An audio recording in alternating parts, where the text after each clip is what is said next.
আমি ক্লাস 8-এ তখন উঠি। তখন একটা পর্যায়ে একটা ছেলের সাথে আমার পরিচয় হয়, ফার্স্ট তাকে আমি দেখি। ওকে 24শে ডিসেম্বর 2010-এ। ওকে তো তাকে দেখার প্রথমেই আমার খুব ভালো লাগে, প্রচুর। মানে সে খুবই সুন্দর আপনার চোখে? আমার চোখে কি অ্যাকচুয়ালি হয়তো বা অনেকের চোখেই তাকে সুন্দর লাগে। Okay fine. তারপর সে আমাকে দেখার পর সেও আমার দিকে তাকিয়ে থাকে প্রায় 2-3 মিনিটের মতো। মনে হয় আমার লাইফে কোনো ছেলের দিকে আমি তাকিয়েছিলাম। ক্লাস 8-এ পড়া অবস্থায়? হ্যাঁ, ওকে কজ আমার এর আগের লাইফটা, আমার যদি কেউ আমাকে জিজ্ঞেস করতো যে তোমার বয়ফ্রেন্ড কে, আমি বলতাম আমার বই আমার বয়ফ্রেন্ড। পরিচয় হবার আগেই? হ্যাঁ, মানে যদি কখনো মানে এর আগে আমার রিলেশন হওয়ার আগে। তো সেটাই বলছি যে ছেলেদের সাথে হ্যাঁ। রিলেশন হবার আগে আপনি এরকম ভাবে পরিচয় দিতেন সবার কাছে, মানে বলতে ভালো লাগতো আপনার, তাই তো? হ্যাঁ। তারপর? কারণ আমি আমার পড়াশোনাটাকে, আমার নিজের জিনিসটাকে আমি খুব বেশি দিতাম গ্রহণ। আমি চিন্তা ভাবনা এটাই ছিল যে না, আমি কখনো রিলেশন করব না, এটা সেটা। বাট লাভ তো এমন একটা জিনিস, না চাই তো আইসা পড়ে লাইফে। তো তখনই হঠাৎ তার সাথে আমার পরিচয় হয়। তো সে বাইকে ছিল আর Okay. আমি রোডে ছিলাম। তো জ্যাম ছিল, আর আমাদের পুরান ঢাকায় তো অনেক মানুষ, তো হাঁটা চলাতেও দাঁড়াইতে হয়। জি। তা আমিও দাঁড়াইছিলাম, সে তার বাইক নিয়ে দাঁড়াইছিল। সেদিন সে সাদা শার্ট পরা ছিল, এত সুন্দর লাগতেছিল। আমার লাইফের ফার্স্ট কোন ছেলেকে আমার অনেক ভালো লাগে। তো সেও আমার দিকে অনেকক্ষণ তাকিয়ে থাকে। তো কিছুক্ষণ পর সে তার বাইকটা রেখে আমার পিছিয়ে পিছিয়ে আসা শুরু করে। আস্তে আস্তে আস্তে আমার বাড়ি পর্যন্ত আসে। তারপর সেই বাড়ি থেকে আমি আবার মার্কেটে যাই, আমাদের এখানে নবাবগঞ্জ মার্কেট আছে, সেখানে যাই। তো সেখানে সে আমাকে পিছিয়ে পিছিয়ে বলতেছে যে এক্সকিউজ মি, আপনার নাম থেকে আমি জানতে পারি? তো আমার সাথে আমার একটা ফ্রেন্ড ছিল। জি। তো বলতেছে যে কার? আমার ও ফ্রেন্ড জিজ্ঞেস করতেছে। তো বলে কি না আপনার না, আমি যে মেয়েটার কথা জিজ্ঞেস করতেছি। তো পরে বলতেছে কি আমার ফ্রেন্ড যে তোর নাম জিজ্ঞেস করে বলতো। পরে আমি বলি আমার নাম তিথি। তো আপনার নাম কি? বলে আমার নাম পিয়াজ। তো আমার ফ্রেন্ড ওকে বলতেছে কি পিয়াজ না পিয়াজ কোনটা? ওকে তো পরে ও বলতেছে না পিয়াজ। ও বলে ও পিয়াজ, আদা রসুন পেঁয়াজ, আচ্ছা বুঝতে পারছি। তারপর সে সেদিন বলতেছে যে আমার সাথে ফ্রেন্ডশিপ করবা? তো আমি বলতেছি যে দেখা যাক, চিন্তা করে দেখি আমি। তারপর কি হলো, ভিড়ের মধ্যে আমি ওকে হারাই ফেললাম, ও আমার হারাই ফেললো। তারপর যে দেখা হয় 1 মাস পর, 11ই জানুয়ারি। ওকে তো তখন সে আমাকে দেখলো। তখন আমার সাথে আমার মেজ আপু ছিল, যারে আমি সিংহের মতো ভয় পাই ওকে প্রচুর। যার কারণে আমি মানে ওর দিকে তাকিয়েও বারবার আমার চোখ ফিরা নিতেছি, যে আমি তো তাকাইলে আমি আর আমার চোখ ফিরাতে পারবো না। তো তখন ও সে বলতেছে যে তোমার নাম্বারটা দাও, তোমার নাম্বারটা তো নেওয়া হলো না। সেদিনও আমার ব্যাড লাক, আমি নাম্বারও নিতে পারলাম না, ওর সাথে কোনো কিছুই হলো না। তারপর যে দেখা 19শে জানুয়ারি আমাদের পার্কে মেলা হয়, বৈশাখীর মেলা। তো ওই মেলাতে অনেকদিন গেছিলাম আমি। তো সেদিন যাওয়ার সময় আমি বারবার গটরে বলতেছিলাম জাল্লা প্লিজ প্লিজ আমি যেন ওর সাথে দেখা হয়, আমি যেন ওর নাম্বারটা পাই। তো সেদিনও দেখা হয়, কিন্তু সেদিনও আমি নাম্বার পাই না। তারপরে পর দিন যাওয়ার পরে সে নাম্বারটা নেয়। নাম্বার নেওয়ার পরে তার সাথে আমার কথা হয়। তো আমাকে ফার্স্টে ফোনে বলতেছে যে তুমি কি আমাকে তোমার বডিগার্ড বানাবা? তো আমি বলছি আমার বডিগার্ড কেন আপনি হতে চান? পরে বলে কি না বডিগার্ড হলে তো সবসময় আমি তোমার সাথে সাথে থাকতে পারবো, পাশে পাশে থাকতে পারবো। তো আমি বলছি কি না, এত সুন্দর একটা ছেলের বডিগার্ড বানানো যায় না, আমার ফ্রেন্ড বানানো যায়। পরে বলে কি যাক, আমি তো ধন্য আমার জীবন, আমার ফ্রেন্ড তো বানাইছেন। তো এভাবে ফ্রেন্ডশিপ রিলেশন হয়, রানিং কথা হইতো। তো ফার্স্ট একদিন 4ই ফেব্রুয়ারি সে আমাকে বলতেছে যে তিথি আমি একটা মেয়েরে পছন্দ করি। তো আমি বলতেছি যে মেয়েরে পছন্দ করো কেন? তুমি তো বলছো যে তোমার লাইফে আমি ছাড়া অন্য কোনো মেয়ে নাই। মানে একটু খুবই ফার্স্ট যাচ্ছি আমরা, মানে আপনি থেকে আপনি তুমিতে চলে এসেছেন, তার মানে মাঝখানে আপনাদের কথোপকথন হয়েছে বা এক ধরনের বলা যেতে পারে যে মেন্টাল আন্ডারস্ট্যান্ডিং গ্রো করেছে দুজনের মধ্যে, রাইট? একটু প্রশ্ন করতে চাই আপনাকে, আমাদের শ্রোতারা অনেকে একটু কনফিউজ হয়ে যাবেন। যে ছেলেটিকে আপনার এত ভালো লাগতো, তার পরিবার সম্পর্কে, সে কোথায় থাকে বা কি করে, এগুলো কি আপনি জানতেন? হ্যাঁ, সে আমাদের এলাকারই ছেলে, আর তারা হচ্ছে এক ভাই এক বোন। মানে আপনি এটা আগে থেকেই জানতেন মোটামুটি? হ্যাঁ, কার কাছ থেকে? তার কাছ থেকে আপনি জেনেছেন? জানা হয়। আর এমনি কি ছোটবেলাতে আপনি এই যে ভালো লাগার যে ব্যাপারটা ঘটলো, তার আগে কি কখনো আপনি তাকে দেখেছেন আপনার এলাকায়? না না, তখন প্রথমে দেখেছেন? হ্যাঁ প্রথমে। সে মানে তখন আমাদের এলাকায় ফার্স্ট আসছে, তার আগে তার গ্রামের বাড়ি হচ্ছে যশোর, সেখানে ছিল। ওকে। তো এছাড়াও আমি ছোট থেকে ভাবতাম যে আমি যখন প্রেমে পড়বো তখন অনেক কিছু আমার মাঝে কাজ করবে, যেটা ওনার ক্ষেত্রে আমার হয়েছে। যে সে আমার সামনে আসলে মনে হইতো যে আমার আশেপাশে কেউ নেই, শুধু ওই আর আমি ছাড়া। অনেক কিছু ফিল করতো, হার্টবিট সরা শুরু করতো। আর যেটা মেনলি হচ্ছে যখন আমি প্রেমে পড়ি তখন আমার কানের সামনে সবসময় একটা গান বাজতো। সেটা মানে গান বাজুক আর না বাজুক আমার কানে বাজতো, আমার মনে বাজতো। কি গান বাজতো? সেটা হচ্ছে যে হো গায়া হে তুঝকো তো প্যার সাজিনি লাখ কার লেন কার সাজিনি, এই গানটা। ওকে ওকে। এই গানটা কি ও গাইতে পারতো? না না, ও গাইতো না, বাট আমি যখন বুঝতে পারি যে না হ্যাঁ আমার তাকে ভালো লেগে গেছে বা কিছু, তখন আমি নিজেই সারাদিন গাইতাম।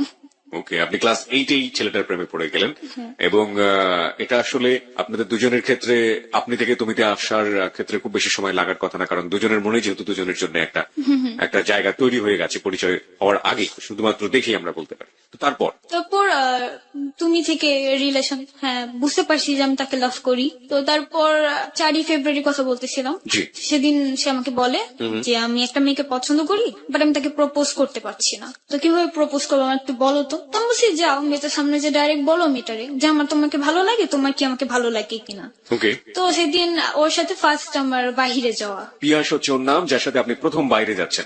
প্রিয় শ্রোতা, আমরা আপনাদেরকে বলতে চাই, আপনারা শুনছেন জেবিএসবি, অর্থাৎ যাহা বলিব সত্য বলিব, এবিসি রেডিও FM 89.2। আমাদের আজকে যিনি অতিথি তিনি হচ্ছেন তিথি। তিথির জীবনের যে হিডেন ট্রুথ, অপ্রকাশিত সত্য, অপ্রিয় সত্য, সেগুলো একটু একটু করে আজকে এক্সপ্লোর হবে এখানে। তবে তার আগে আপনাকে বলতে চাই, আপনি চাইলে এই মুহূর্তে চলে আসতে পারেন। তিথিকে নিয়ে আমরা বিভিন্ন কিছু লিখছি আমাদের ফেসবুকে, আমাদের স্ট্যাটাস থেকে শুরু করে ও সম্পর্কে যাবতীয় তথ্য এবং আপডেট দেওয়ার চেষ্টা করছি আমাদের ফেসবুকে। আমাদের ফেসবুকের ঠিকানা www.facebook.com/abcradiofm89.2। আপনি এখানে এসে লাইক দেওয়ার সঙ্গে সঙ্গে আপনি আমাদের জেবিএসবি অর্থাৎ যাহা বলিব সত্য বলিবর মেম্বার এবং একই সাথে এবিসি রেডিওর ফ্যান হয়ে যাবেন। আর প্রিয় শ্রোতা, আপনাদের সবাইকে বলতে চাই, যাহা বলিব সত্য বলিব মাঝে মাঝে যেটা করবে, ঘটনার সত্যতা যাচাইয়ের জন্য SMS পোলে চলে যাবে এবং আশা করছি সবাই সক্রিয়ভাবে এই ঘটনার সাথে সম্পৃক্ত হবেন। SMS পোলে আপনার মতামত জানিয়ে আমাদেরকে বুঝিয়ে দেবেন যে ঘটনার সত্যতা আসলে কোন লেভেলে রয়েছে। কারণ যা আমরা প্রচার করছি তা যদি বিশ্বাসযোগ্য না হয়, তাহলে সেখানে আমরা ঘটনাটি থামিয়ে দেই বা ঘটনাটিকে আমরা অন্যদিকে প্রবাহিত করি। সুতরাং পুরো গল্পটি বা পুরো অপ্রকাশিত সত্যটি কিন্তু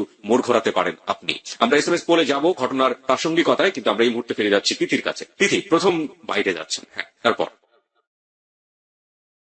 হ্যাঁ, প্রথম বাহিরে যাওয়া সেটা হচ্ছে লালবাগ কেল্লায়। তো ব্যাড লাক ছিল যে আমি 5টা বাজে বের হই, তো বন্ধ ছিল। তো সেদিন সে আমাকে বর্ণনা দিচ্ছে সে মেয়েটার, যে সে মেয়েটা কেমন, সে মেয়েটা কি কালার পছন্দ করে, কি কি পছন্দ করে, তো আমাকে বলতেছে। তো আমি ফার্স্টে যখন শুনলাম যে একটা মেয়েকে পছন্দ করছে, তখন আমার খুব খারাপ লাগছে যে আমি ফার্স্ট কাউরে পছন্দ করলাম আর সেও কিনা আরেকটা মেয়েটা পছন্দ করে। তো পরবর্তীতে যখন বর্ণনাগুলো আমি দেখি যে হ্যাঁ বর্ণনাগুলো সবকিছুই আমার সাথে মিলতেছে, তো তখন বোঝা গেল যে না, সে মেয়েটাই আমি। তো অনেক খুশি হলাম যে যাক আমি সে মেয়েটা যাকে ও এত পছন্দ করে। পরে বললো যে আমি সে মেয়েকে যদি কখনো না পাই তা আমি মরে যাব, আমি ওকেই চাই, যে কোনো মূল্যে হোক আমি চাই। তো আমি বলতেছি তুমি এক কাজ করো, তাকে প্রপোজ করে রাখো। তো আমি যখন বাসায় আসি, তো তার ফ্রেন্ড আমাকে বলতেছে যে আপু পিয়াস যা যা আপনাকে বললো তা সম্পূর্ণটাই আপনাকে বলছে, আপনি কি বুঝতে পারছেন? তো আমি বললাম যে হ্যাঁ আমি তো বুঝতে পারছি যে সে আমাকে বলছে, আমার কথা বলছে। পরে বললো যে আপনি কি বলেন? তো আমি বলতেছি যে হ্যাঁ আমিও হ্যাঁ বলছি যে আমিও তাকে লাইক করি। পরে সেই বন্ধু যে ওকে বললো যে না তিথি তোমায় লাইক করে না, তিথি অন্য কাউকে লাইক করে। তখন আমার মোবাইল ছিল না, আমি মোবাইল ফোন ইউজ করতাম না। তো আমার খালার বাসায় যখন চলে যাই, তখন 2 দিন ওর সাথে আমার কোনো কন্ট্রাক্ট হয় না। তারপর 2 দিন পরে বাসায় আসি, সেদিন 7ই ফেব্রুয়ারি ছিল। তো সেদিন তার সাথে কথা হয়, তো তার বন্ধু আমাকে ফোন দিয়ে বললো যে পিয়াস তো হসপিটালে ভর্তি, কিছুক্ষণ পর বাসায় আনবে। তো আমি বলতেছি যে কি হয়েছে? তো বললো যে সে তো কিছু ঘুমের ট্যাবলেট খেয়ে ফেলছে। তো আমি বললাম ঘুমের ট্যাবলেট কেন খেয়েছে? তো বলতেছে যে আমি কিছু জানি না কেন খেয়েছে, আমি তো এর জন্য জিজ্ঞেস করছি যে তোমার সাথে কিছু হয়েছে কিনা। তো মানে আমার সাথে আমার রিলেশনই হয়নি, যে রিলেশন হবে ঝগড়া হবে তারপর বয়ফ্রেন্ড কিছু করবে। তো তার 1 ঘন্টা কি 1.5 ঘন্টা পর আবার আমাকে ফোন করে। ফোন করার পর বললো যে পিয়াসকে বাসায় আনা হয়েছে, তুমি কি কথা বলতে চাও? তো আমি ওর সাথে কথা বলতে চাইলাম, তো দিন দিল, দেওয়ার পরে কথা বলতেছি। তো আমি বললাম যে কি হয়েছে, কেন এরকম করছো, এটা করা ঠিক হয়নি, তোমার ফ্যামিলিতে অনেক কষ্ট হবে, তুমি তোমার ফ্যামিলির একমাত্র ছেলে, ভুল করো না, এরকম করা ঠিক না। তো বলতেছে যে না আমি যাকে লাইক করি সে আমাকে লাইক করে না, সে অন্য কাউকে লাভ করে, তো আমার এটা অনেক কষ্ট লাগছে, এর জন্য আমি এরকম করছি। তো আমি বলতেছি যে তুমি কাকে লাইক করো, আমি মানে ওর মুখ থেকে বের করবো, আমি বলবো না কিছু। এর জন্য ওরে বারবার ফোর্স করতেছি কাকে লাইক করো, কাকে লাইক করো, আমার বললো তুমি বলো আমি যে তারে নিয়ে আসবো। আমি একটু ইন্টারাপ্ট করতে চাই তিথি, আপনি তো জানতেন ছেলেটা আপনাকে লাইক করে এবং আপনি বুঝেও গিয়েছেন, রাইট? কিন্তু তারপরও আপনি তার মুখ থেকে এটা শুনতে চাচ্ছেন এবং সেজন্য যদি 8-10টা ঘুমের ওষুধ শেখায় তাতে আপনার কোনো সমস্যা নেই, কিন্তু তাকেই সেটা বলতে হবে। প্রিয় শ্রোতা, আমরা একটু ফানি হলেও এই জায়গাটিতে একটু SMS বলে যেতে চাই। একটা কথা আছে যে প্রপোজ করবার ক্ষেত্রে মেয়েরা সবসময় এক্সপেক্ট করে যে ছেলেরাই আসলে করবে, এবং একটা মেয়ে যদিও জেনে যায়, ওভার কনফার্ম হয়ে যায় যে ছেলেটা আসলে তাকে পছন্দ করছে, কিন্তু কোনোভাবেই মেয়েটা মানে ছেলেটা আগে না বলা পর্যন্ত মেয়েটা নিজের থেকে কখনোই বলে না যে আমি তোমাকে পছন্দ করি। 2-1টা ব্যতিক্রম ছাড়া মোস্ট কমন ফিচার হচ্ছে এটা। আপনি কি এটা বিলিভ করেন? যদি আপনি বিলিভ করেন তাহলে আপনি লিখবেন ইয়েস, কারণ আমরা বিশ্বাস করি যে প্রত্যেকেরই জীবনে ভালোবাসা এসেছে এবং কোনো না কোনো ভাবে প্রত্যেকেই অভিজ্ঞতার মধ্য দিয়ে গিয়েছেন। আমরা একটু জানতে চাই যে এটা সিচুয়েশনটা আসলে কি। আপনি যদি বিলিভ করেন তাহলে আপনি লিখবেন ইয়েস। আপনি যদি বিলিভ না করেন এবং আপনি যদি মনে করেন যে না মেয়েরাই করতে পারে বা মেয়েরাও আসলে 50-50 মেয়েরাও করে ইকুয়ালি, তাহলে আপনি লিখবেন নো, NO নো, লিখে পাঠিয়ে দেবেন 8920 নম্বরে। খুব দ্রুত পার্টিসিপেট করতে হবে, কারণ একটু পরপরই আমরা SMS পোলে যাবো এবং আমরা ঘটনার সত্যতা আসলে কোন পর্যায়ে রয়েছে সেটার রেজাল্ট আপনাদেরকে জানিয়ে দেবো। SMS পোল নিয়ে কাজ করছে আর যে সুমন এবং সাউন্ড এডিটর মঞ্জু। আমরা আবারও ফিরে যাচ্ছি সত্য উদ্ঘাটনে।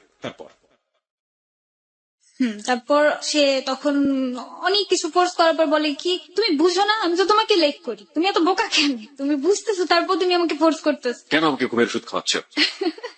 পরে বলতেছি যে এই তো ঠিক হয়েছে, এই এতটুকু কথা বলতে কি তোমার এত কষ্ট করতে হয়। পরে বলতেছে যে তুমি তো আমার কষ্ট দিলা, তুমি যদি বলে দিতে তাহলে কি আর কোনো প্রবলেম হইতো? আমি লিখি না, আমি তো বলবো না, তোমার মুখ থেকে বের করার জন্য আমি এরকম করলাম। পরে বলতেছি যে আচ্ছা ঠিক আছে তুমি রেস্ট নাও, পরে কথা বলবো। তো তারপর সে আমার নাম্বারে একটা SMS লিখলো, মানে আই লাভ ইউ নামটা লিখে পাঠাইছে। তো সেটা হচ্ছে মানে একটা একটা অক্ষর করে লিখছে। তো সেটা দেখলাম, তো দেখার পর এত ভালো লাগলো যে ফার্স্ট ভালোবাসার মানুষের থেকে এই ওয়ার্ডটা শোনা। তো তখন ফিলিংসটাও মানে ওরকম যে এত সুন্দর যা বলার মতন না। পরে সে ফোন করলো, ফোন করার পর তো আমি বলতেছি যে SMS তো বললা, সেটা তো ডাইরেক্ট বলবা না? তো সেদিন সে আমাকে ডাইরেক্ট বললো যে আই লাভ ইউ। ওকে, পিয়াসের বয়সের ডিফারেন্স আমরা একটু জানতে চাই। আপনার সে কত বছরের বড় ছিল সে, নাকি ছোটই ছিল? না না, বড়ই ছিল। এটা আমি ঠিক বলতে পারতেছি না। আপনার আনুমানিক আপনার যে বয়সে থাকেন এরকম দেখে মনে হয় অনেক সিনিয়র আমার চাইতে, বা দেখে মনে হয় যে আমার যে বয়সে একই পাশাপাশি প্রায়। হ্যাঁ এরকমই হবে যে আমার পাশাপাশি 2-3 বছরের বড়। আপনি তখন ক্লাস 8-এ পড়ছেন, তার মানে ক্লাস 10-এ বা হ্যাঁ ক্লাস 10-এ SSC দিবে, মানে নিউ 10-এ আছে। ওকে, তাহলে তো একেবারেই বলা যায় যে 2 থেকে 2.5 বছরের বড়। হ্যাঁ তারপর সে SMS এ বললো, তারপর ডাইরেক্টও বললো। তো ডাইরেক্টলি বলার পর আমাকেও বললো যে তুমি বলো, তুমি কেন বলবা না? তো আমিও তাকে উত্তরটা দিলাম। তো সেদিন ফার্স্ট কাউকে বলছি আই লাভ ইউ টু, তো অনেক ভালো লাগলো প্রচুর। তারপরে এইভাবে আমাদের রিলেশনটা চলতেছে। আর তার এক সপ্তাহ পরেই হচ্ছে ভ্যালেন্টাইন্স ডে। ভ্যালেন্টাইন ডে, ওকে, ভালোবাসার দিবস। ভালোবাসার দিবস। জি। তো এভাবে এক সপ্তাহ ভালো কথা চললো। তো এক সপ্তাহ ভালো কথা, তো ভ্যালেন্টাইন্স ডে দিন সকালে সে আমাকে ফোন দিয়ে বলতেছে যে আমি তোমার সাথে আজকে বের হবো, তুমি কোথাও যাবা না। তো আমি বলছি আচ্ছা ঠিক আছে। তো আমি বললাম যে তুমি কোথায় আছো? পরে বললো যে আমি তো এয়ারপোর্টে আছি, আমার ভাইয়া একটা বাহিরে যাবে, তো আমি এয়ারপোর্ট থেকে এসে আমি তোমাকে নিয়ে যাব বাহিরে। তো তার জন্য আমি রেডি হইলাম, সুন্দর ড্রেস পরে গোসল করে সাজছি সেদিন অনেক সুন্দর করে, ফার্স্ট বয়ফ্রেন্ডের সাথে ডেট। তো রেডি হয়েছি, আমার ফ্রেন্ড বের হয়েছে তাদের বয়ফ্রেন্ডদের নিয়ে, তো আমি তাদের সাথেই বের হয়েছি। বের হওয়ার পরে মানে আমি ভাবছি যে আমি ওখানে যাই ফোন দেবো। 4টা বাজে বের হয়েছি আমি, তো 4টা 4:30টার দিকে আমি ফোন দিছি ওরে, তুমি কোথায় আসো? পরে বলতেছে যে আমি আসতেছি, তারও আসতেছি। তো এরকম করলাম 7টা 4:30টা, তো 5টা বাজে তার মোবাইল অফ, তার কোনো খোঁজ নেই। তো সেদিন লাগলো প্রচুর ফাটাফাটি ঝগড়া। সেদিন আমি মনে হয় কাউরে তুই করেও বলছি ওরে যে তুই আমার আর ফোন দিবি না, তোর সাথে আমার কোনো কথা নেই। জীবনের প্রথম ডেট যেটা বলতে পারি আমরা, যে সুইট মোমেন্ট হওয়ার কথা, সেটা প্রথমে এরকম কষ্টের হলো এবং সেই কষ্টের বহিঃপ্রকাশ হচ্ছে প্রচন্ড রাগারাগি। প্রচন্ড রাগারাগি। তো আমাকে বলতেছে যে সরি, আমি আর কখনো এরকম করবো না, আই এম সরি, দেখো আমার তো প্রবলেম হয়েছে। তো বলছি তুমি ওকে বলতে তো পারতা ফোন দিয়ে, তুই আমার আর ফোনই দিবি না, তুই ফোন রাখ। তো রাগারাগি করে ফোনটা রেখে দিলাম। 2 দিন অনেক কষ্ট লাগতেছে, কেন রাগারাগি করলাম। এখন আমি নিজেই তো থাকতে পারতেছি না, নিজেই তো বুঝতেছি যে কত কষ্ট আমার লাগতেছে, কাঁদতেছি, তা করতেছি, তাও আমি ফোন দিই না। আমি তাকে ফোন দিই না যে ফোন দিয়ে আমি বলবো না। 2 দিন পর সে নিজে আমার ফোন দিছে, ফোন দিয়ে বলতে আচ্ছা যা হয়েছে বাদ দাও না, ভুলা যাও, করো, আমার অ্যাকসেপ্ট করে নাও, আবার আমি আর এরকম করবো না। তো পরে আবার মেনে নিলাম। এভাবে 1 মাসের মতো রিলেশন ছিল আমাদের। তখন খুব সুন্দর মুহূর্ত, খুব সুন্দর সুন্দর কথা হতো, অনেক ভাবে কথা হইতো। ওর ফ্রেন্ড আমার ভাবি ডাকতো, যে ওরে যে বলতো রাস্তায় যে দেখতো এই পিয়াস ভাবিরে দেখছি এই জায়গায়, এটাও আমার বলতো। আবার বলতো যে যেখানে যাবা তুমি আমাকে সাথে করে নিয়ে যাবা, আর যদি আমার না নিয়ে যাও দেখো অনেক বড় রাগারাগি হয়ে যাবে কিন্তু। তো অনেক টেক কেয়ারিং ভাবে ফার্স্ট পর্যায়ে রাখতো। তো 1 মাস মতো রিলেশন থাকার পরে 7ই মার্চ তার সাথে আমার ঝগড়া লাগে।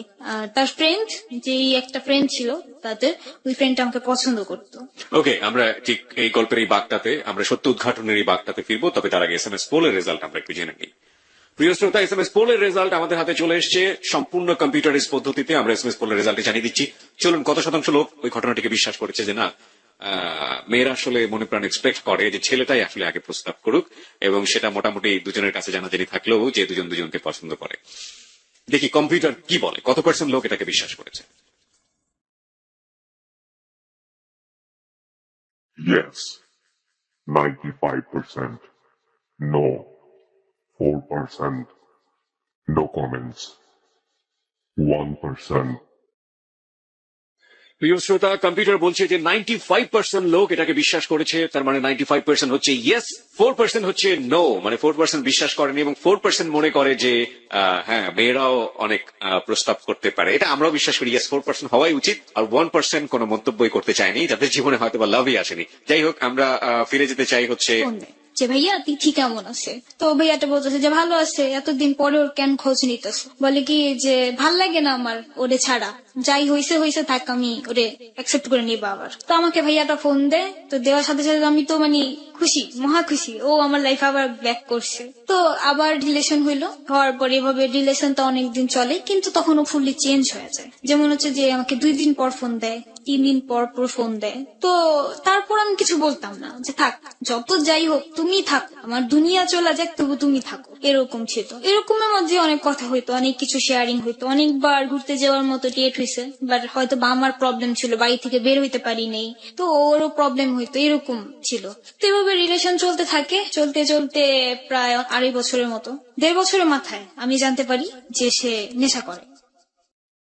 তো 1 বছর রিলেশনের মাথায় জানতাম, সবাই বলতো যে তুমি যে ছেলেটার সাথে রিলেশন করছো সে তো সব ধরনের নেশা করে। তো তার প্রেমে এতই বেশি অন্ধ ছিলাম যে মানে কিছুই বিশ্বাস করতাম না। তো মাঝে মাঝে যেই আমাকে ওর বিষয়ে কিছু বলতো, তো অনেক রেগে যেতাম যে এটা আমার ব্যক্তিগত ব্যাপার, ও যা মন চায় তাই করুক, তবুও আমি তাকে মানবো, তো তোমাদের কি? তা আমি সেটা বিশ্বাসই করতাম না। তো 1.5 বছরের মাথায় ওরা জিজ্ঞেস করলাম যে তুমি কি এরকম কিছু করো, নেশা বা কিছু এরকম কিছু ড্রাগ জাতীয় কিছু নাও? তো সে কিছুক্ষণ চুপ থেকে আমাকে বলতেছে যে হ্যাঁ আমি নেই। তো আমি বললাম কি কি নাও? ওরা বললো যে আমি ইয়াবা খাই আর মদ মানে ড্রিঙ্কস করি। তো আমি যতটুকু জানি যে ও সব ধরনের নেশা করে, প্যান্সিটেল, গাঁজা, ইয়াবা এগুলি সব খায়, ট্যাবলেট। তো পরে স্বীকার করার পরে তখন তো পুরোই মানে মনে হচ্ছিল যে আমার পায়ের নিচের থেকে মনে হয় মাটি চলে গেছে। তো তখন চিন্তা করতেছি যে যে ধরনের ব্যক্তিগুলোকে আমি এত ভয় পাইতাম, আজকে সেই ব্যক্তির সাথে আমার রিলেশন হয়েছে, আর তার সাথে আমি একসাথে চলতেছি পথে। তো পরে আমাকে বলতেছে যে আমাকে তুমি ক্ষমা করে দাও, আমি তোমার জন্য ভালো হয়ে যাবো, এটা সেটা অনেক কিছু বললো। তো আমি তার কথাটা মেনে নিলাম যে আচ্ছা ঠিক আছে, হয়তো বা সে ভালো হবে। তো এইভাবে রিলেশন চলতে থাকে। সে তখন আরো চেঞ্জ হয়ে যায়, 1 মাস পর পর আমাকে ফোন দেয়। তো আমিও কখনো ফোন দিতাম না, মাঝে মধ্যে ফোন দিতাম তো সে রিসিভ করতো না, দিতে থাকতাম রিসিভ করতো না, কিছু করতো না। তো একদিন ফোন দিছে, তো বলতেছি যে তুমি আমার ফোন দাও না, আমার সাথে কথা বলো না, দেখা করো না, এরকম কেন হয়ে গেছে? তো বলতেছে যে আমার কাছে তো সময় নেই, আমি দেখাও করতে পারবো না, কথাও বলতে পারবো না, আর তুমি এরকম একটা বয়ফ্রেন্ড জোগাড় করে নাও যে তোমার সাথে সারাদিন মোবাইলে কথা বলবে, সারাদিন তোমার সাথে দেখা করবে, তোমার পিয়াস আপনাকে বলছে। হ্যাঁ বাড়ির সামনে এসে দাঁড়ায় থাকবে। তো বলতেছে, পরে আমি বলি কি যে আমি তো সেরকম চাই না, বলি কি তুমি বলো যে তুমি পাও না, যদি না পাও আমাকে বলো, আমি জোগাড় করে দিই। তো তখন অনেক জিদ লাগছে। পরে আমি বলতেছি যে তুই আমার বিশ্বাস করস না যে আমি তোর কতটা পছন্দ করি, আর আমার পক্ষে এতটা অসম্ভব না আমি যে ছেলে না চাইতে পারবো না, তুই একাই মনে করছিস তুই সুন্দর, তোর পিছনে অনেক মেয়ে ঘুরে, আমার পিছনে ঘুরে না ছেলেরা? পরে বলতেছে যে ঠিক আছে তাহলে তুমি খুঁজে নাও। তো সেখানেই জিদ করে যা করার ছিল। তো তারপরও তার কথা আমি কিছু মনে করিনি, সেটা কেটে দিছি। তো থাক, বলছে রাগ করে বলতেই পারে, স্বাভাবিক, বয়ফ্রেন্ড, ওর অধিকার আছে। তো এরকম 1 বছর তাকে অনেক চেঞ্জ করার চেষ্টা করছি, অনেক ভাবে ওর কাছে কাঁদতাম, কাইতে কাইতে বলতাম যে চেঞ্জ হয়ে যাও, দেখো আমার ফ্যামিলি তো তোমাকে এইভাবে পছন্দ করবে না। এভাবে অনেক কিছু বুঝাইতাম, এভাবে বলতাম যে তোমার যখন নেশা উঠবে তুমি আমাকে ফোন দিবা, আমার সাথে টাইমটা ওয়েস্ট করবা, যে আমার নেশা উঠছে এখন দিছি, তুমি আমাকে একটু টাইম দাও, আমি কি তোমাকে টাইম দিব না? তো একটা পর্যায়ে সে আমাকে অনেক বকা ঝোকা মানে অ্যাভয়েড করতে থাকে, প্রচুর অ্যাভয়েড করে, খারাপ বিহেভ, অনেক কথাবার্তা বলে খারাপ। তো জিদ করে কি করলাম যে তুই আমার সাথে এমন করস, আমিও তোর সাথে এরকম করবো, ছেলেদের সাথে রিলেশন করা শুরু করলাম। প্রিয় শ্রোতা, সবাই একটু খেয়াল রাখবেন যে এটা কিন্তু যাহা বলিব সত্য বলিব, নিজের ভুল এবং অপরাধ স্বীকার করার জায়গা, এবং একই সাথে খেয়াল রাখবেন যে ভুল এবং অপরাধের পেছনের কজটা আসলে কি থাকে। ও জেনে ফেলেছে ছেলেটা ড্রাগ নেয় এবং প্রচুর খারাপ ব্যবহার ওর সাথে ও করছে, এই মুহূর্তে দুজনের সাথেই করছে। ক্লাস 8-এ পড়ুয়া একটা মেয়ে, সম্ভবত তখন আপনি ক্লাস 9-এ পড়ছেন, রাইট? ক্লাস 9-এ পড়ুয়া একটা মেয়ের মেন্টাল ম্যাচুরিটি আসলে কতটুকু হতে পারে, এবং একই সাথে আমরা বলতে পারি যে ছেলেটার সাথে ওর প্রেম হয়েছে তারই বা বয়স কতটুকু। দুজনের সাথে ঝগড়া হচ্ছে এবং দুজনই, একজন তো বিপদগামী আগে থেকেই ছিল এবং আজকের যিনি অতিথি তিনি কিন্তু ধীরে ধীরে বিপদগামী হচ্ছেন। তার বয়সটি কিন্তু এখানে জাজমেন্টের একটা বড় ব্যাপার রয়েছে। তাকে আমরা এই কোশ্চেনটি ছুড়ে দিব না যে সে যেহেতু ড্রাগ অ্যাডিক্ট ছিল, তাহলে সেটা জানার পরেও কেন আপনি ওর কাছ থেকে এত বেশি কিছু এক্সপেক্ট করতেন, কিংবা তার জন্য কেন আপনার খারাপ হতে হবে, তার জন্য কেন আপনার এই চ্যালেঞ্জ গুলো নিতে হবে এটা জানার পরেও যে সে ড্রাগ অ্যাডিক্ট ছিল? তার চেয়ে বরং আপনি কিভাবে ভাবার চেষ্টা করুন ওর বয়সটা এবং ওর ক্রেজিনেসটা। তারপর তারপর ফার্স্ট আমার রিলেশন যে ছেলের সাথে হয় সেটা হচ্ছে আমার বোনের বান্ধবীর ভাই। তো সে আমাকে ফার্স্ট দেখে, তার সাথে আমার ছোটবেলায় খেলা হইতো, বাট বড় হওয়ার পরে দেখা হয়নি। বড় হয়ে দেখার পর সে আমাকে পছন্দ করার পর আমার নাম্বারটা আমার মোবাইল থেকেই নেয়। নেওয়ার পরে তো একদিন রাতে হঠাৎ আমাকে ফোন দেয়, ফোন দিয়ে বলে যে আমি ইয়াসিন, আমি তোমাকে পছন্দ করি। তো আমি বলছি পছন্দ করো, ভালো কথা, পছন্দ করো, তা আমি এখন কি করব? তো ও বলতেছে যে আমার মনটা তুমি কাচের মতো ভেঙে দিও না, তুমি আমাকে অ্যাকসেপ্ট করে নাও। তো তখন আমি বলি আচ্ছা আমি তোমাকে আধা ঘন্টা পর জানাবো। তো আধা ঘন্টা আমি চিন্তা করলাম, কি বললেন আধা ঘন্টা পর? আধা ঘন্টা পর বললাম যে হ্যাঁ আমিও তোমাকে লাইক করি, বাট তাকে আমার মোটেও ভালো লাগতো না, এটা মিথ্যা ভাবেই বললেন? মিথ্যা ভাবে। এবং এটা আপনি কেন বললেন? এটা এজন্য বসি যে আমার মন যে ভাঙছে আমিও ছেলেদের মন ভাঙ, আর সে আমাকে চ্যালেঞ্জ করছিল যে সে মেয়ে পটাতে পারে, আমি পারি না। তো আমি তার চাইতে বেশি পারি সেটা দেখানোর জন্য, তাকে দেখানোর জন্য। হ্যাঁ তাকে দেখানোর জন্য। তো রিলেশন করার পর আমি কোনো না কোনো এক ভাবে আমার ওই বয়ফ্রেন্ড এক্স বয়ফ্রেন্ড পিয়াসের কানে ঢুকাই। ওকে। তো তখন ঝগড়াই চলতেছে, যার কারণে সে আমার লাইফে আসে নাই শোনার পর যে আমার ইয়াসিনের সাথে রিলেশন হয়েছে। তো ইয়াসিনের সাথে রিলেশন হওয়ার পর সে ছেলেটা আমাকে এত বেশি পছন্দ করে ফেলে, প্রচুর পরিমাণের উইক হয়ে পড়ে আমার প্রতি। কিন্তু মানে আমি তার প্রতি কোনো মতনই ফিলিংস ছিল না আমার, আর তার আমার প্রতি প্রচুর ফিলিংস হয়ে যায়, অনেক বেশি সে আমার প্রতি উইক হয়ে পড়ে। তো একটা পর্যায়ে আমি তাকে 3 মাসের মাথায় বলি যে আই এম সরি, আমি তোমার সাথে রিলেশন রাখতে পারবো না। তো আমাকে বলতেছে যে কেন রাখতে পারবে না? ও তো খুব কান্নাকাটি যে তুমি আমার সাথে এমন কেন করবা, এটা সেটা অনেক কিছু। তো ইয়াসিন রে যখন আমি অনেক কষ্ট দিই হার্ট দেওয়ার পরে, সে প্রথমেই সিগারেট খাওয়া ধরে। ছেলেটা খুব ভালো ছিল, প্রচুর ধার্মিক ফ্যামিলির একটা ছেলে, যে 5 ওয়াক্ত নামাজ পড়তো আর কোরআনে হাফেজ ছিল। তো ও এইসব জিনিস ধরার পরে তার বোন আমাকে ফোন দিল একদিন, ফোন দিয়ে বলতেছে যে এরকম এরকম আমার ভাইয়ের তুই অবস্থা। তো ওর বোন নিয়ে বলতেছে তা আমি কি করব, আপনার ভাই জাহান্নামে চৌরাস্তা যাক সেটা আমার ধার বিষয় না। তো ওনাদের ভাইকে কোনো মতে ওরা কন্ট্রোল করতে পারে না। রোজই সে ছেলে আমার কাছে আসে, কান্নাকাটি করে, তারপর ফোন দেয়, অনেক ধরনের কথাবার্তা বলে। তো একটা পর্যায়ে ও পার্মানেন্টলি একদম নেশা ধরা শুরু করে দিল, নেশা করতো, তারপরে হাত কাইটা ফেলতো, এটা ওইটা পাগলামি, যত সব পাগলামি এসে করতো আমার কাছে। তো সেটা আমার কাছে কোনো ওই সাবজেক্ট ছিল না। তারপর আর অনেক ছেলের সাথে রিলেশন হইলো, রিলেশনে ওই ছেলেদের সাথে এরকম ফাজলামি করতাম, কথা বলতাম, ভালো না লাগলেও রিলেশন করতাম, করার পরে এরকম ছেলেদের ছেড়ে দিতাম। যখন আপনি তাদেরকে এই কষ্টটা দিতেন, আপনি 4-5 জনের কথা বললেন, সামনে হয়তো আরো বেশ কয়েকজনের কথা আমরা জানবো, যখন আপনি কষ্টটা দিতেন তখন আপনার ফিলটা কি হতো? তখন ফিলটা হতো যে আজকে আমি পারছি কিছু করতে, একদিন আমি কাঁদছি, আজকে তাদের আমি কাঁদাচ্ছি। আপনি পিয়াসের ভুলগুলো আপনি অন্য কারোর কাছে গিয়ে তাদেরকে শাস্তি দিয়ে আপনি নিজের মনের ক্ষোভটা মেটানোর চেষ্টা করতেন। হ্যাঁ হ্যাঁ। ওকে, তারপর? এরপর মাঝখানে তারপর কিছুদিন বন্ধ যায়, কারণ পিয়াস আবার আমার লাইফে আসে। যে তো কতদিন পর? তা হচ্ছে প্রায় 3 মাস পর সে আমার লাইফে আবার আসে। তো আসার পরে সে আমাকে বলে যে আমি তোমার নামে এগুলো কি শুনতেছি, বা আমার কানে তো সবকিছুই আসে। তো আমি মনে মনে বলতেছি তোমার কানে যাওয়ার জন্যই তো আমি ব্যবস্থা করে রাখতাম। পরে রিলেশন হয়, পরে বললো যে তুমি সব ছেড়ে দাও। তা আবার ছেড়ে দিলাম আমি সবকিছু, যে আচ্ছা ঠিক আছে, ও তো আমার লেখায় সেভ করছে, আর কিছু লাগবে না আমার, এরকম চিন্তা ভাবনা।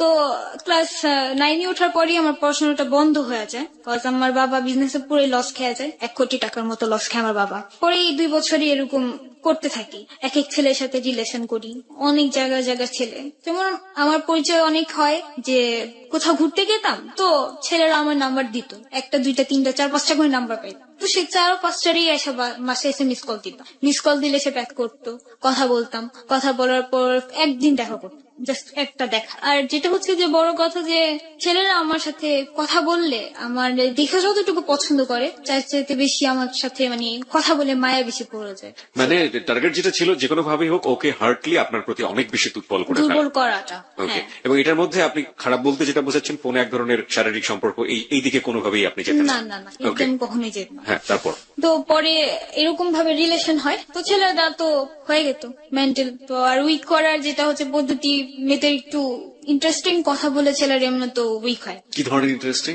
ইন্টারেস্টিং বলতে যে মানে কথার আগে জান ছাড়া কথা বলা যাবে না, জান পড়ান, আর খুব ইমোশনাল হয়ে মানে কিছু কথা বলতে হবে, যে একটা পর্যায়ে যে জানো আমি আগে যত ছেলের সাথে যাই কথা বলছি, বাট তোমার প্রতি আমার অন্যরকম একটা ফিলিংস আসছে, আমার তোমার কেমন জানি ভালো লাগে, আমি বুঝতে পারছি আমি তোমায় ছাড়া আর কোনোদিন থাকতে পারবো না, এই টাইপের কথাবার্তা। এরকম টাইপের আর অনেক কথাই মানে পটানোর মতো যে ছেলেদের কথাগুলো ছিল।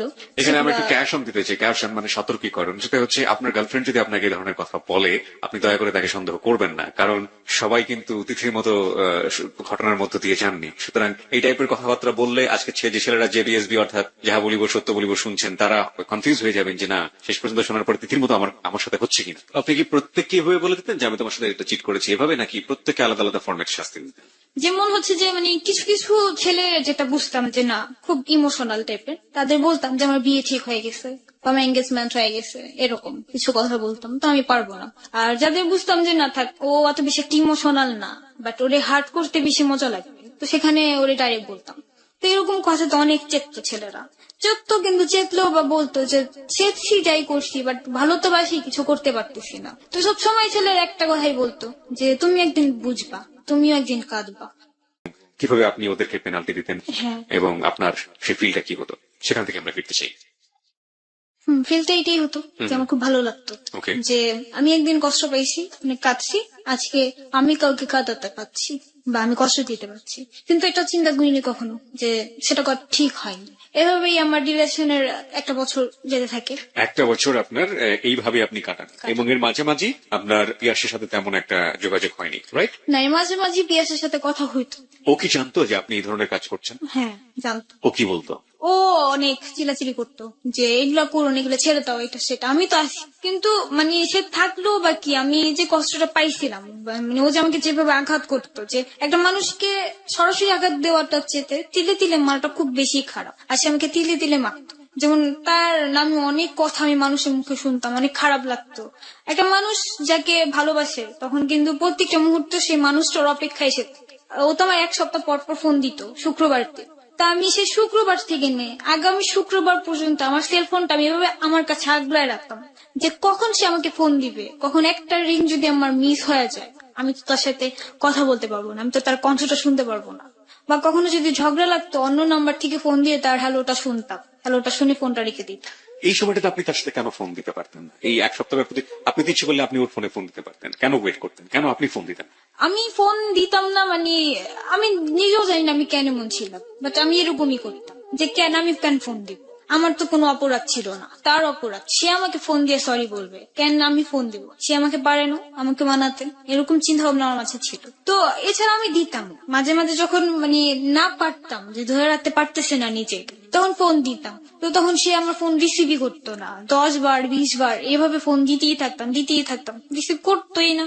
প্রায় 1 সপ্তাহ পরে যখন ওর টাইম হবে সেদিন ফোন দিবি, ফোন দিয়ে কথা বলবে। তখন যদি জিজ্ঞেস করতাম ফোন দিচ্ছিলাম ধরো নাই কেন, তখন বলতো যে কই আমি তো তোমার ফোন দেখি নাই, তুমি আমার ফোন দাও না, তো এরকম বলতো। তো প্রায় ফোন দিতাম, একই সময় দেখতাম মেয়ে রিসিভ করতো, জানতাম না মেয়ে কি হয়, বোন না কি, আই ডোন্ট নো, বাট কয়েকটা মেয়ে রিসিভ করছিল কয়েকবার। তো এছাড়াও ফ্রেন্ডদের মুখে শুনছি যে এই তো দেখলাম পিয়াস রে একটা মেয়ের সাথে ঘুরতেছে। ইভেন আমার বড় বোন যে মানে আমার বড় যে, তার সাথে আমি কিছু শেয়ারিং করতাম কিছু কথা, তো ওরেও বলতাম। তো প্রায় বাহিরে বের হলে বলতো যে আমি আজকে না পিয়াসকে দেখছি, তো পিয়াস আমায় দেখে মানে লুকায় গেছে। তো কথাগুলো শুনতাম তো অনেক খারাপ লাগতো যে আমার বয়ফ্রেন্ডের মানুষ দেখতেছে, তো আমার নিজের একটা ইনসাল্ট যে কেমন যে তিথি রিলেশন করে, কেমন ছেলের সাথে রিলেশন করছে, যে 1000টা মেয়ের সাথে রিলেশন করে। তো এইসব জিদি মানে যেটা কাজ করতো যে অন্য ছেলেদের প্রতি, যে আমি যদি আজকে তাদের শিক্ষা দিতে পারি তার অন্য কোনো মেয়ে শিক্ষা দিবে না, আমার মতো কষ্ট কেউ পাবে না। তখন মানে ওই কষ্টটা আমার কাছে অনেক বড় লাগতো, প্রচুর বিশাল বড়, যে আমি মহা বড় কষ্টে পড়ে গেছি। প্রিয় শ্রোতা, আমরা একটি এসএমএস বলে যেতে চাই। আমরা যে ঘটনাটি আমরা ঠিক বলতে পারি যে এই আগের পার্টে আমরা অনেকখানি জুড়ে জেনেছি, এবং এই পার্টে এসে আমরা জানলাম যে ওর ক্রেজি হয়ে যাওয়ার ব্যাপারটা, পিয়াসের ওই অপরাধ, পিয়াসকে সে কোনো শাস্তি দিতে পারেনি, সে শাস্তি দিয়েছে অন্য ছেলেদেরকে।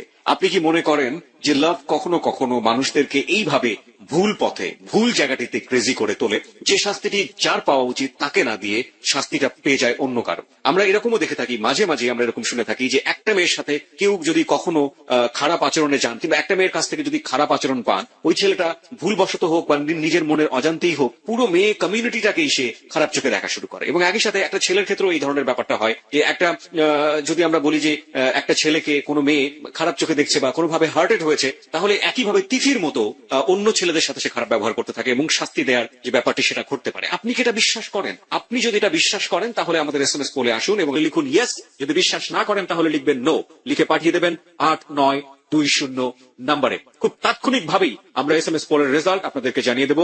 SMS পোল নিয়ে কাজ করছে আজ সুমন এবং সাউন্ড এডিটর মঞ্জু। সম্পূর্ণ কম্পিউটারাইজ পদ্ধতিতে আপনাদেরকে একটু পরে রেজাল্টটি জানিয়ে দেওয়া হবে যে কত % লোক এটাকে বিশ্বাস করেছে এবং কত % লোক এটাকে বিশ্বাস করেনি। এই SMS পোলটি খুবই গুরুত্বপূর্ণ এবং SMS পোলে পার্টিসিপেশনটা খুবই গুরুত্বপূর্ণ এই কারণে যে আমরা আসলে বুঝতে চাই আমাদের শ্রোতাদের কাছে ঘটনার যে ব্যাপারটি আমরা উদ্ঘাটন করছি সেটা আসলে কোন পর্যায়ে রয়েছে, বিশ্বাসের কোন লেভেলে রয়েছে।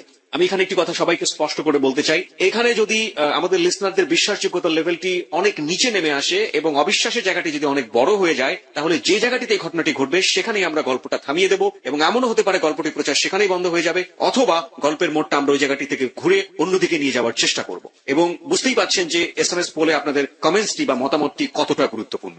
আমরা অপেক্ষা করছি আপনার SMS পোলের জন্য। আমরা সত্য উদ্ঘাটন প্রক্রিয়াটি আরো একটু এগিয়ে নিয়ে যেতে চাই। আপনারা সবাই অংশগ্রহণ করুন ইয়েস অথবা নো লিখে 8920 নম্বরে। তিথি, তারপর এভাবে রিলেশন চলতে থাকে আমাদের ছেলেদের সাথে, কথা হইতো, দেখা হইতো। তো আমার আবার ছিল যে আমি রিলেশন করতাম কিন্তু কখনো কোনো ছেলের থেকে কিছু নেওয়া এগুলো আমার পছন্দ ছিল না। মানে কোনো ছেলের সাথে ওই দিক থেকে বেমানি করতাম না, টাকা পয়সার দিক থেকে, জি জাস্ট রিলেশনই। যে হ্যাঁ রিলেশন করব, তুমি আমাকে পছন্দ করো, এটাই আমার জন্য অনেক বেশি। যে আমি আমার বয়ফ্রেন্ডকে জানাইতে পারলেই চলে। জি তো তার কানে অনেক কিছু ঢুকতো যে আমি এরকম অনেক ছেলের সাথে রিলেশন করি, এটা সেটা, অনেক ছেলেকে অনেক ধরনের ভাবে কষ্ট দিই। তো অনেক অপরাধী করছি, আমি স্বীকার করি যে ছেলেদের এভাবে করাটা উচিত হয়নি আমার। আপনি একটু বলবেন যে কতজন ছেলের সাথে আপনি এই ধরনের এই 1 বছরে বা যে সময়টা আপনি করেছেন সেই সময়ের মধ্যে কতজন ছেলের সাথে আপনি এই কাজটি করেছেন? অনেক ছেলে। এই ঘটনাগুলোর মধ্যে 2-1টা ঘটনা যেটা আপনার মনে অনেক বড় দাগ কেটেছে, যতটুকু যে আপনি বলে দিয়েছেন যে আমি শুধুমাত্র আমার মনের ইচ্ছা পূরণের জন্য এটা করেছি, তারপরে তা সে অনেক বড় ক্ষতি করেছে, এরকম 2-1টা আমাদের সাথে একটু শেয়ার করবেন? হ্যাঁ, যে যেমন আমার ফার্স্ট যেটা যার সাথে আমি রিলেশন করি সে তো পুরোই বাদ হয়ে গেছে, রাস্তাঘাটের হিরঞ্চি হয়ে গেছে, যার নাম তো আমি শুনতেছি। হ্যাঁ, আমার মহল্লার যদি কেউ শুনে সে বিশ্বাস করবে যে হ্যাঁ ইয়াসিন যে এখন পুরোই বাদ হয়ে গেছে। আর এছাড়াও বাইরের কিছু ছেলে আছে যারা আমার জন্য অনেক কিছুই করছে, ট্যাবলেট টুবলেট খাই ফেলছে। তো বাইরের আরেকজন ছেলে আছে, ও হচ্ছে যাত্রাবাড়ির। তো ওই ছেলে এখনো পর্যন্ত মানে আমার জন্য অনেক কষ্ট পায়, অনেক কিছু করে। তার ফ্যামিলিতে সেও একমাত্র ছেলে, কিন্তু তবুও আমার জন্য অনেক পাগলামি টাগলামি করে। জাস্ট তার কথাই হচ্ছে আমাকে তিথি খাই না। তো যে মানে কথা বলতাম, আমার টার্গেট ছিল যে ফার্স্ট টার্গেট একটা ছেলেকে 3 মাস আমার লাইফে রাখবো, 3 মাস। হ্যাঁ, তারপরে যে আমার দিক থেকে হলো যে মানে বয়ফ্রেন্ডের দায়রা এত বেশি বেড়ে যায় যে তখন আর 3 মাস একজনকে রাখাটা আমার পক্ষে সম্ভব হয় না। তো 1 মাস করে একজনকে রাখতাম লাইফে। 1 মাস আজকেও আছে কালকে নেই, আবার 1 মাস আজকেও আছে কালকে নেই, এরকম। ওই যে একটা কথা আছে না যে মাছকে যখন বলি দেওয়া হয় মাছ কিন্তু ছটফট ছটফট করে, আপনি দেখছেন নিশ্চয়ই। হ্যাঁ, অবশ্যই। ওই কিছু মাছ আছে না যে ক্যাটফিশ বলে, যেগুলো দেখবেন যে অনেকক্ষণ বেঁচে থাকে, হ্যাঁ, মানে কড়াইয়ে দেওয়ার পরেও দেখবেন যে লাফায়। হ্যাঁ, তো যখন আপনি এই বলিটা দিতেন তাদেরকে, আলটিমেটলি তারা তো আপনাকে একদম জেনে শুনে ভালো মনে করেই জীবন সঙ্গী হিসেবে চিন্তা করতো। জেনে শুনেই, হ্যাঁ। আর আমার ব্যাকগ্রাউন্ড জেনেই আমার লাইফে ছেলেরা আসতো। আর আসার পরে আমি বলতাম যে আমি কিন্তু অনেক ছেলের সাথে রিলেশন করি বা এটা সেটা, কিন্তু আমি এখন ভালো হয়ে গেছি। এই বিশ্বাসটা তাদের মাঝে আমি ঢুকাই। মানে এই বিশ্বাসটা ঢোকানোর জন্য আপনি সত্যটাও বলতেন? হ্যাঁ, সত্যটাও বলতাম। আমি সত্য বলেই নিতাম যে আমার রিলেশন ছিল, তার প্রতি জিদ করে আমি ছেলেদের সাথে রিলেশন করছি। আমার প্রচুর ছেলের সাথে রিলেশন ছিল। আর এছাড়াও তারা আমার ব্যাকগ্রাউন্ড জেনেই আসতো, কারণ আমার ফুল মহল্লাই জানে। আমি কিন্তু আমার মহল্লা তো ভালো না, আমি 1 বছরই তো খারাপ। মানে কারণ আপনার মহল্লায় আসলে কেউ জানে না যে একটু নেগেটিভ অ্যাঙ্গেলই আপনাকে সবসময় দেখে সবাই, যে আসলে কেউ জানে না যে কেন আমি এরকম করি। বিহাইন্ড দ্য স্টোরি কেউ জানে না। হ্যাঁ, আমার ভিতরেটা কেউ জানে না। জাস্ট উপর থেকে দেখে যে হ্যাঁ তিথি অনেকজনের সাথে রিলেশন করে, তিথি ভালো না, মেয়েটা ভালো না, যে কেন রিলেশন করবে। বাট এটা জানার চেষ্টা করে না যে কেন এরকম করে, কি কারণ। কারণটা আসলে হচ্ছে আপনার সাথে পিয়াসের সম্পর্ক। হ্যাঁ, কারণটা এবং হচ্ছে এটা। আপনি এভাবে একের পর এক বলে দিয়ে যাচ্ছেন। ঠিক আমি জানতে চাইবো যে যখন এটা হতো, যখন আপনি ওকে বলতেন যে আমি তো এটা তোমার সাথে ফান করেছি বা এটা নাটক ছিল, সেই মুহূর্তে ও অনেক কষ্ট পেত? হ্যাঁ, প্রচুর কষ্ট পেত। অনেক ছেলে তো মনে হয়, ছেলেরা তো কাঁদে না, কিন্তু অনেক ছেলে আছে আমার ফোনে হাউ মাউ করে কাঁদছে। মনে গেছে যে আমি সরাসরি বসে ওদের না বলছি, তা আমার পায়ের সামনে বসে বসে কাঁদছে। কিন্তু মানে আমার কথা ছিল না, আমি গ্রহণ করতেই পারবো না। যাদের আমি ইয়ের জন্য নিছি, আমার লাইফের ফান করার জন্য, তাকে আমি কখনো আমার লাইফ পার্টনার বানাতে পারবো না। এটাই ছিল আমার টার্গেট। আর কখনো মানে ওরকম ভালোই লাগতো না। আমি অনেক সুন্দর ছেলের সাথে রিলেশন করছি, তো এটা বলবো না যে না আমার বয়ফ্রেন্ড অনেক সুন্দর ছিল তারপরে আমি সুন্দর ছেলের সাথে রিলেশন করিনি। আমি অনেক নিষ্ঠা ছেলের সাথেও রিলেশন করছি, অনেক সুন্দর ছেলেদের সাথেও রিলেশন করছি। তো এভাবেই রিলেশন। অনেকে এরকম হতো না যে বিশ্বাসই করতে চাইতো না, মনে করছো আপনি ফান করছেন, এরকম হতো না অনেকে? হ্যাঁ হ্যাঁ, দেখা যায় যে 100 এর মধ্যে 80% যদি আমাকে লাইক করতো, তো 40% লাইক করতো না। তারাও আমার সাথে ফানের করে নিয়ে আসতো। কিন্তু যারা আমার সাথে ফান করতো আমি বুঝে গেতাম, তাদের সাথে আমি রিলেশন করতাম না। মানে এই জিনিসটার দিক থেকে অনেক বেশি চালাকির দিক থেকে আমি করতাম। যেমন তাদের বুঝতাম আর কি, আমি 2-3 দিন কথা বলে যে সে ছেলেটা কোন টাইপের, আমার টাইপের নাকি অন্য টাইপের।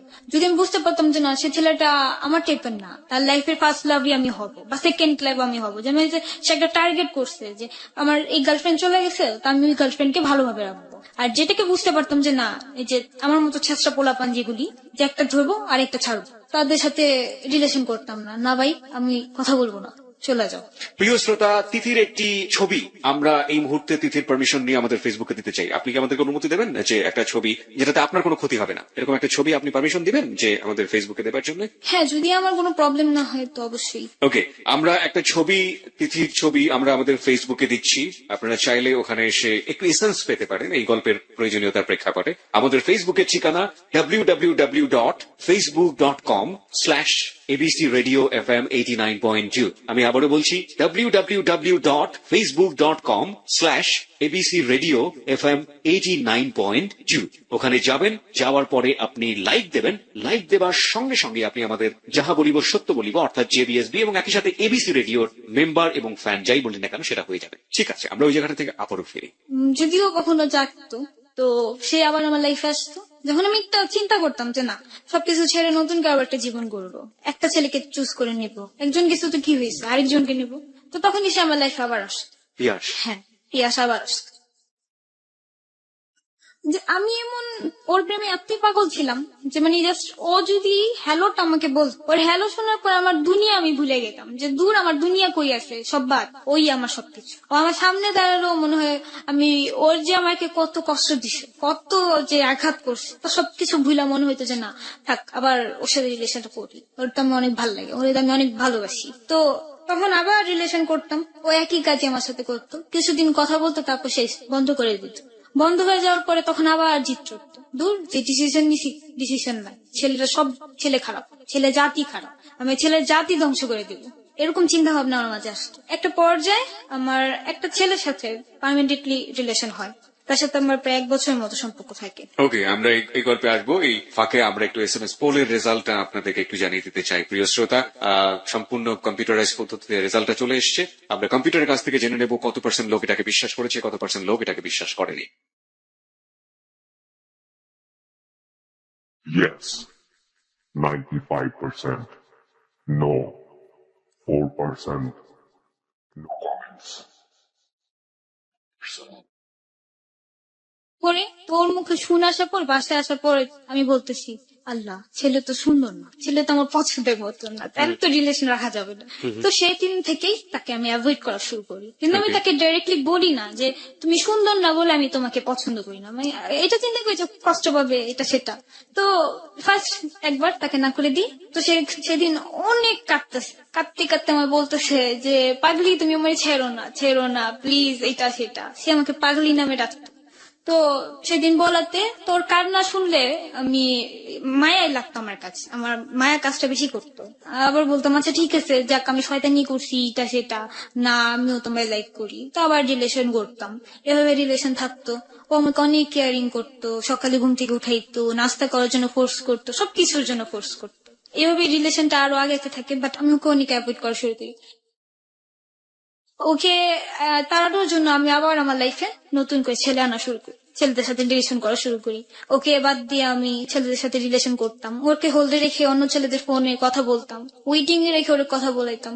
তারপর এমনও গেছে যে মানে অনেক ছেলেদের বয়ফ্রেন্ড বানিয়ে ওর সাথে কথা বলেছি, যে আমার তো বয়ফ্রেন্ডই, ওর বয়ফ্রেন্ডে বলতাম যে ছেলেটা আমায় ডিস্টার্ব করে, কিছু বলে দাও তো। তো ওই ছেলে ফোন দিত, আমি ওরা বলতাম এটা আমার বয়ফ্রেন্ড, কথা বলো এটা সেটা, আমি তোমার পছন্দ করি না, তুমি আমার লাইফ থেকে চলে যাও। তো ওরা কথা বলতো, কিন্তু তবুও ছেলে যাইতো না, অনেক কাঁদতো। তা কাঁদতো যখন আমি বলতাম যে এসব কান্নাকাটি করো না তো, এরকম অভিনয় কান্না আমিও করতে পারি মোবাইলের মধ্যে, তোমার কান্না চোখের পানি যে সত্যি আমি জানি। পরে বলতেছে যে কি করলে তুমি সত্যি মনে করবা। তো সবসময় একটা ডায়লগ মারতো যে আমার লাভ যদি রিয়েল হয় তুমি একদিন তিথি ঠিকই লাভ করবা, তুমি কিন্তু আমার লাভ না করে যাইবা কই, এরকম বলতো। তো এভাবে অনেক দিন গেল, কিন্তু আমি মানে তখন আর ওর প্রতি মন নাই আমার, যে সুন্দর না, সুন্দর ছেলের সাথে আমি রিলেশন করবো না, সুন্দরই তো আমি মেনে নিতাম, সমস্যা নেই। তো এর জন্য ওর সাথে অ্যাভয়েড করা শুরু করলাম, ওকে অনেক কষ্ট দেওয়া শুরু করলাম, তো অনেক কষ্ট পেত, ওর সাথে কথাবার্তা বন্ধ করে দিছি। তো বন্ধ করার পর ওর ফ্যামিলিতে এটা জানাজানি হয়ে গেল যে একটা মেয়ের সাথে রিলেশন আছে। তো ওর ফ্যামিলি থেকে ওর সাথে অনেক রাগারাগি যে তুমি কেন রিলেশন করছো, যার সাথে রিলেশন করছো ই করে ফেলো, ব্রেকআপ করে ফেলো, এটা সেটা। তো ওর এক ফ্রেন্ড ছিল, যে ফ্রেন্ডের দ্বারা ওর আমার সাথে পরিচয়। তো ওর মার কাছে, তুষারের মার কাছে যে ওর অনেক কথা বল যে এই তিথি ভালো না, ও আলতু ফালতু মেয়ে, অনেক ছেলের সাথে রিলেশন করে। তো এর জন্য ওর মা মানে কোনো মতেই আমাকে পছন্দ করতো না। তো তারপরে আমি শুনলাম, ওর থেকে জানলাম যে ও বাড়ি থেকে বের হয়ে গেছে, যে আমার পছন্দের মেয়েটি কেন তুমি পছন্দ করবা না, তো আমি বাসা থাকবো না, আমি চলে যাব। তখন বাড়ি থেকে বের হয়ে গেল। বের হয়ে যাওয়ার পরে অনেকদিন বাইরে ছিল, বাইরে থাকার পর অনেক কষ্ট মষ্ট করে থাকে। আর যেটা হচ্ছে মেন কথা যে ওর এই সিটের বিজনেসেই ওর ফুল ফ্যামিলিটা চলে। তো মানে ওর বাবা হচ্ছে অসুস্থ, হার্টের প্রবলেম আছে, যার কারণে ওনার বাবা কোনো কাজ করতে পারে না। তো ওরই ফুল ফ্যামিলিটা চালাইতে হয়। ওরা হচ্ছে 2 ভাই 1 বোন।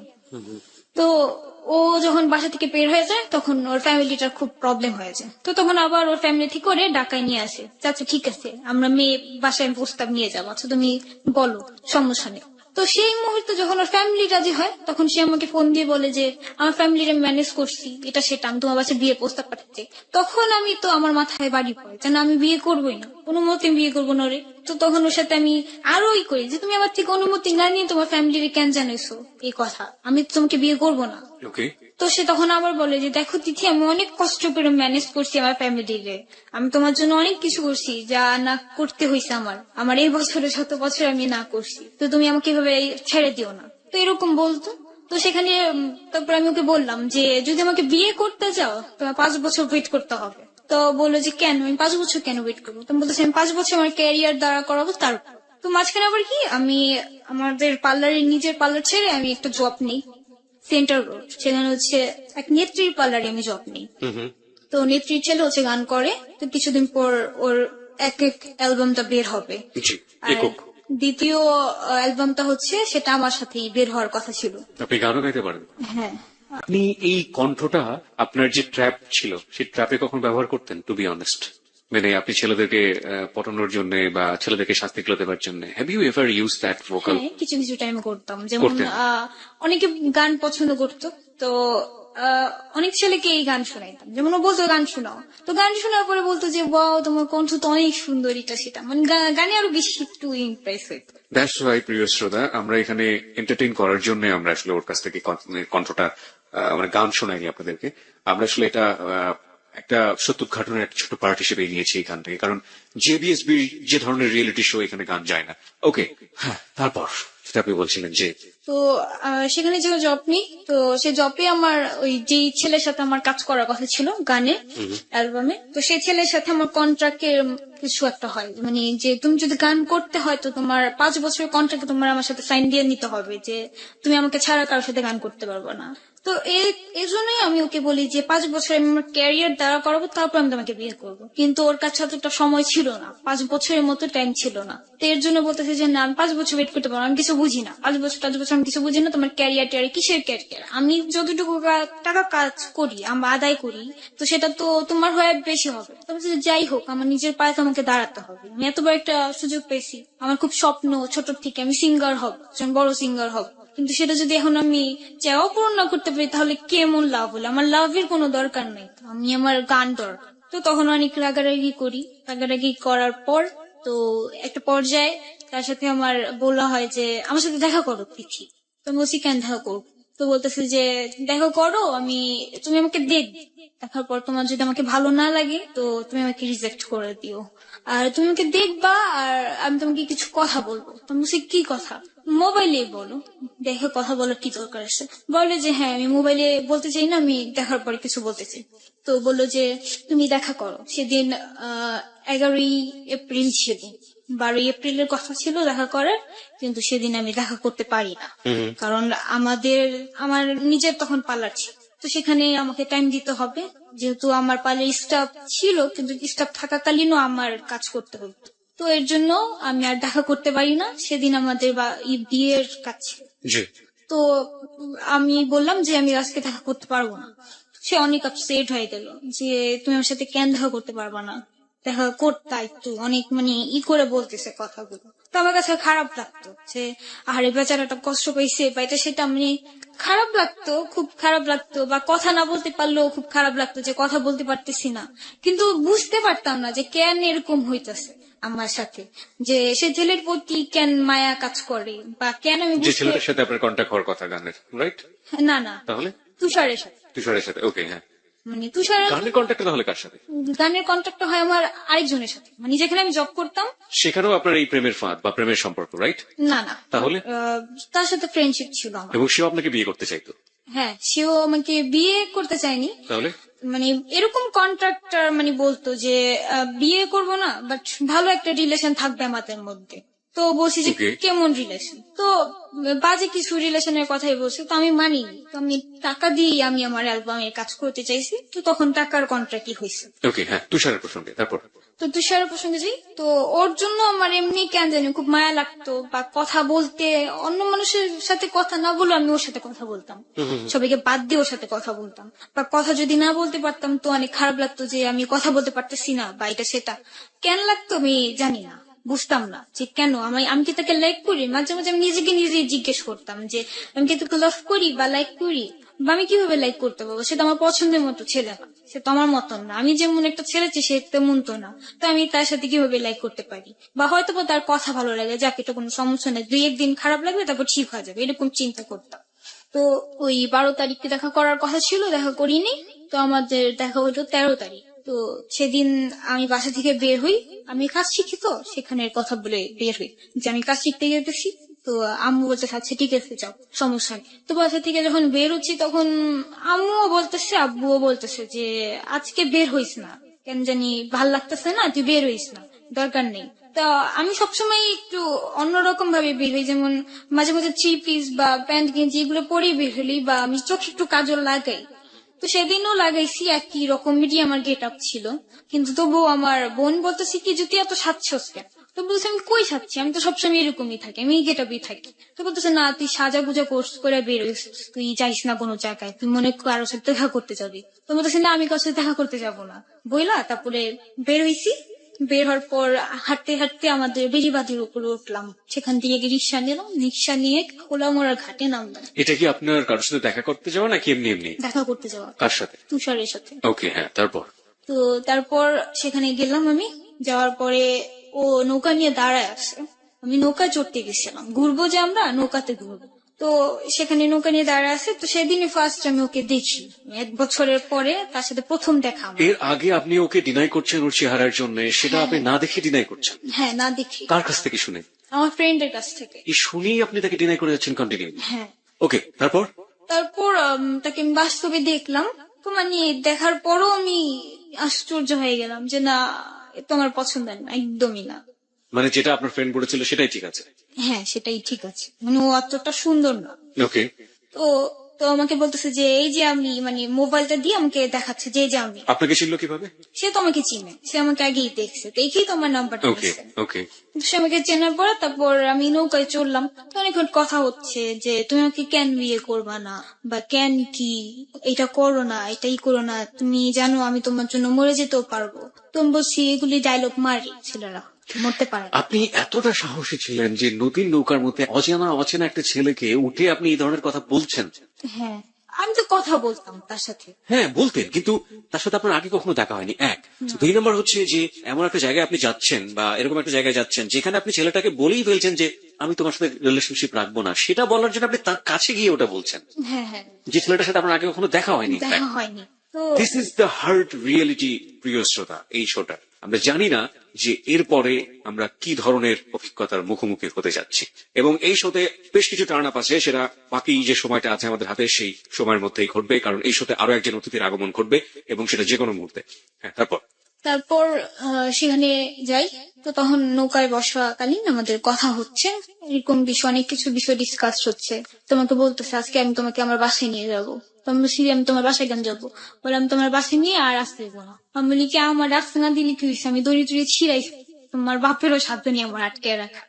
তো বলার পরে আমাদের নৌকা চলতেছে চলতেছে অনেক দূর নিয়ে যায়, একদম বছিলা ব্রিজের সামনে, এই চরের থেকে বছিলা ব্রিজের সামনে নিয়ে যায়।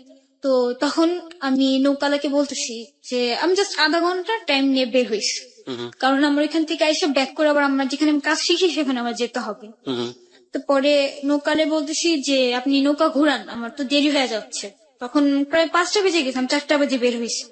তো নৌকা ঘুরাচ্ছে, আসতেছে নৌকার মাঝি দ্রুত, যাওয়ার সময় খুব দ্রুত চলে গেছে, আসার সময় তার একটু লেট হচ্ছে। তো আমি বলছি তো দেরি করতেছেন কেন, আপনি জলদি চালান। তো বলতেছে যে আম্মু পানি তো গতি অনেক বেশি, অনেক ঢেউ আসতেছে, তো আমার চালাতে খুব কষ্ট হচ্ছে। তো আমি বলছি যে না আপনি চালান, ই করেন, আপনি জোর লাগান, আপনি চালান, আপনি মাঝি আপনারা পারেন না এত কিছু করতে। তো বলতে আচ্ছা ঠিক আছে আমি চেষ্টা চালাই। তো আস্তে আস্তে নৌকাটা আমার নদীর একদম মাঝে আসছে। তখন মানে ওই খোলামোড়া ঘাটও খুব দূর, বোছেলা ব্রিজও খুব দূর, মাঝখানে আমি। ওকে। মাঝখানে তো আমার পিছন দিক থেকে একটা নৌকা আসলো, নৌকার মধ্যে মাঝি সহ 4টা ছেলে ছিল, 4টা ছেলে। তো ওইটার মধ্যে একজন ছেলে বলতেছে যে এই নৌকা থামা, নৌকা থামা, এদিকে নৌকা নিয়ে। তো আমার ফ্রেন্ড বলতেছে, মানে আমার বয়ফ্রেন্ড যে তুষার। তুষার, ও বলতেছে যে কি হয়েছে ভাইয়া, ডাকাটা কি করতেছেন কেন? তো বলতেছে যে এত কথা বলস, নৌকা থামাইতে বলছি থামা, বেশি পেঁচাল পারিস না। তো নৌকা আলারে বলতেছে তুষার যে আপনি নৌকাটা অন্য দিক দিয়ে নিয়ে যান, যেন ওরা আমাদের ধরতে না পারে। তো মাঝির কি করলো, আমার নৌকা সাইড না করে বরঞ্চ তাদের সামনে দিয়ে নিয়ে যাচ্ছে, তাদের দিক থেকে আমার নৌকাটা নিয়ে যাচ্ছে। তো তাদের মাঝে কি করলো, তাদের নৌকা একদম আমার নৌকার সাথে লাগাই ফেলছে। লাগাই ফেলে তো এখানে একটা ছেলে তার পা দিয়ে আমার নৌকাটা আটকেছে, আর বাকি যে 3জন ছিল তার মধ্যে ঠিক 2জন আমার নৌকায় চড়ছে। পরে এসে নৌকাওয়ালা বলতেছে, ওই ছেলে 2টা আমার নৌকা উঠার পরে তারা বলতেছে যে কোথা থেকে আসছোস। তা আমি বলতেছি যে আমি আমার জায়গায় বললাম যে আমি হাজিরাবাদ থেকে আসছি। পরে ওরে জিজ্ঞেস করতেছে তোর বাড়ি কোথায়? তো বললো যে ওর বাড়ি বংশাল। পরে বলতেছে যে এদিকে কি করতে আসছিস তোরা? তো বলতেছে আমরা ঘুরতে আসছি। তো বলতেছে যে ঘুরতে আসছোস, তোরা জানোস না এদিকে মার্ডার হয়েছে যে 2 দিন আগে? তো আমি বলছি যে না আমরা তো জানি না এইসব বিষয়। পরে বলতেছে ঘুরতে আসছোস কেন, এটা কি ঘুরার জায়গা? এটা ঘুরার জায়গা না, এদিকে হলো নদী পাড়ার জায়গা, কেউ বসে তোদের ঘুরতে, ঘুরার তো সাহস কিসে? তো কি করলো ছেলেটা, বলে কি নাম, নৌকার থেকে নাম। বলতেছে আমারে আর আমার ফ্রেন্ডে তুষারে বলতেছে নৌকা থেকে নাম। তো বলতেছে নৌকা থেকে আমরা কেন নামবো? তো সেই মুহূর্তে আমার আরেক ফ্রেন্ড আমার ফোন দিতেছে যে দেখি কই আসুস তুই, বাসায় তো আয়, তোর মা তো আমার ফোন দিস এটা সেটা বলার জন্য। তো তখন আমি আমার ফোন বাজতেছে, এর মধ্যে ছেলেটা আমার মোবাইলটা নিয়ে নিছে, আমার মোবাইল, আমার পার্স, তার সাথে আমার ফ্রেন্ডের মানে আমার বয়ফ্রেন্ডের তুষারের মোবাইল, ওর পার্সও নিয়ে নিছে ছেলে 2টা। নেওয়ার পর এখন তুষার বলতেছে যে আপনি তো যান নেওয়ার, তারপর নেওয়া হয়ে গেছে, তখন চলে যান। তো বলতেছে যে না আমাদের আর কিছু বাকি আছে নেওয়ার। তো কি করলো, ছেলে 3টা আমাকে ট্রেনার নৌকার থেকে নামাল, ওরেও নামিয়েছে, তুষারও নামিয়েছে। নামানোর পরে বলতেছে যে চল তোদের নিয়ে এখন আমাদের মেম্বারের কাছে যাবো, আর মেম্বার কাছে যা তোদের বিয়ে দিয়ে দেবো। তো আমি বলছি বিয়ে দিয়ে দিবেন মানে, বিয়ে দিবেন কেন? ও তো আমার ফ্রেন্ড হয়, আমার তো বয়ফ্রেন্ড না যে আপনি আমার বিয়ে দিবেন। তো বলতেছে যে যা হার না আমার চৌরাস্তা হোক, আমাদের রেহাই বিষয় না, তোদের নিয়ে এখন বিয়ে দিয়ে দেবে। তো উপরে উঠাইতেছে, একটা চরের মতো ছিল সে জায়গাটা, চারো পাশে নদী, মাঝখানে একটা চর, জাস্ট একটু জায়গা। কি নদী এটা? নদী বলতে যে মানে যে নদীতে আমি ঘুরতেছিলাম, নদীটার নাম জানেন আপনি? সেটা হচ্ছে বসলা ব্রিজেরও নদী, খোলামোড় আর ঘাটেরও নদী, মানে অনেকগুলো জায়গা মিলে একটা নদী ওকে এরকম। ওকে। তো অনেক বড় নদীটা, সেখানে মাঝখানে নেমেছিল। তো আর মানে জায়গা জায়গা আশেপাশে আর কোনো নৌকা ছিল না? না না, আশেপাশে মানে বলতে অনেক দূরে ছিল কখনকার ঘাট। সময়টা কখন এখানে? তখন 5:30 পৌনে 6টার মতো। সন্ধ্যা হয়ে আসছে এরকম একটা সন্ধ্যা হয়ে আসতেছে। তো পরে সেখানে আমাকে উঠালো সে চরের উপরে। ওকে, আমি আরেকটু জানতে চাই যে এটা কত তারিখের ঘটনা, কোন সালের ঘটনা? 13 এপ্রিল 2013। 2013 সালের 13 এপ্রিলের ঘটনা, প্রিয় শ্রোতা, মাত্র 2 থেকে আড়াই মাস আগের ঘটনা। ওকে, এবং এই ঘটনাটি নিয়ে পত্রপত্রিকাতে অনেক লেখালেখি হয়েছে। কি লেখালেখি হয়েছে সেটা আমরা পরে যাচ্ছি আমরা ওর কাছে। তারপর সেখানে আমাকে উঠালো, উঠে তাড়া করে রাখছে আমাকে আর আমার বয়ফ্রেন্ডকে পাশে, মানে আমার পাশে কোথায় রাখছে আমি দেখিনি, কিন্তু আমি ওর আওয়াজ শুনতেছি যে ওই চটের মতো জায়গাতে? হ্যাঁ, চটের মতো জায়গা, মানে দ্বীপ তো গেছেন অবশ্যই, যেরকম কক্সবাজারের দ্বীপ গুলো আছে না, তার চেয়ে তো ছোট ছোট দ্বীপ, কিন্তু ছোট দ্বীপের মাঝে চারোদিকে নদী, মানে নৌকা ছাড়া সেখানে নামা অসম্ভব। ওকে। আর আমাকে যেখানে মানে দাঁড়া করানো হয়েছে, ওখানে কোনো বাড়িঘর ছিল না কোনো বাড়িঘর নেই, শুধু বালুর একটা দ্বীপ, শুধু বালি আর বালি, বালি, ইটা, পাথর আর বড় বড় গাছ, অনেক মানে কিসের মতো গাছগুলো আছে না, ঘাসের মতো গাছগুলো, যে ওগুলো অনেক বড় হয়ে আছে। ওকে। আর মানে উঁচা নিচা ইটা এরকম ঝোপঝাড় জঙ্গল, আর জঙ্গল, একটা পুরোই জঙ্গল। ওকে। তো ওই জঙ্গলের মতো একটা জায়গা, আর মানে যদিও আমি চিৎকার করে আমার পুরো গলা ফেটে ফেলি, বাট আমার কেউ সাড়া দেওয়ার মতো নেই, এরকম একটা জায়গা। তো সেখানে নিয়ে গেছে, আর এ পাশে নদী, চারো পাশে নদী, 3 পাশে নদী, এক পাশে যে নদী সেখানে হচ্ছিল যে মানুষ খেকো যে মাছগুলো আছে না, সেই মাছগুলো, পিরানহা। হ্যাঁ সেই মানে যে ফেলে দিলে কোনো কাউকে, তো ওই মাছগুলো খেয়ে ফেলে। মাগুর বা বিদেশি মাগুর বা অন্য কোনো যে কোনো মাছ, যে কোনো একটা মাছ হবে, ওই মাছের জায়গা ছিল। তো সেখানে আমাকে দাঁড়া করে, তো আমাকে দাঁড়া করানোর পর সে ছেলে বলতেছে, আমার সামনে একটা ছেলে এসে দাঁড়াইছে, তার নাম হচ্ছে রুবেল। তো সেই রুবেলের সাথে আরেকজন ছেলে ছিল, তার নাম হচ্ছে কাজল। আমি বলি 3 জন ছিল, 3 জনের নামই বলি, কাজল, রুবেল, রাজীব, আর এই মাঝিটার নামে এখনো আমি জানি না। ওকে। তো কাজল আর রুবেল আমার সামনে দাঁড়ানো, তো এখান দিয়ে ওরা আমার বয়ফ্রেন্ড করে অনেক মারধর করতেছে, তো আমি আওয়াজ পাচ্ছি যে সে মারতেছে, যে উ বলতেছে, চিৎকার করতেছে, সবই আমি আওয়াজ পাচ্ছি। আপনার সামনে থেকে নিয়ে গিয়েছে? হ্যাঁ, আমার সামনে থেকে নিয়ে গেছে। তো পরে বলতেছে, কাজল এসে আমাকে বললো যে আমার বড় ভাই, এটা রুবেলটা দেখালো যে এটা আমার বড় ভাই। আমি বলতেছে, হ্যাঁ আমি কি করবো, বড় ভাই এসে তো কি হয়েছে? তো বলতেছে যে আমার বড় ভাই যা করতে চায় তুমি করতে দাও, তাহলে তোমাকে ছেড়ে দেবো। তো আমি বলতেছি যে কি করতে চায় বলেন, আমাকে ক্লিয়ারলি বলেন। তো বলতেছে যে বুঝো না তুমি কি নান্না বাচ্চা, যে তুমি কিছুই বুঝো না, যে তোমার সাথে কি করতে চায়। তো আমি বলতেছি যে না, সিরিয়াসলি আমি বুঝতে পারতেছি না, আপনি আমাকে বুঝায় বলেন। পরে বলতেছে যে আমার বড় ভাই তোমার সাথে এনজয় করবে, তুমি তারপর চলে যাবো।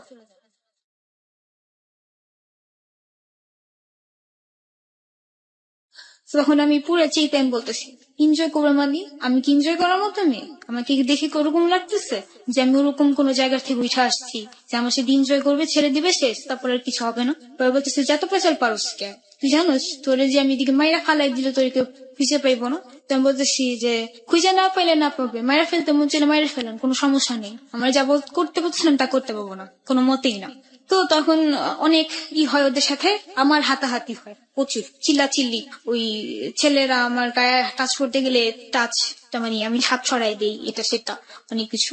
তো প্রথমেই রুবেল আমার সাথে জোরপূর্বক মানে জোর জবরদস্তি আমার সাথে মানে ফিজিক্যালি রিলেশনটা করে।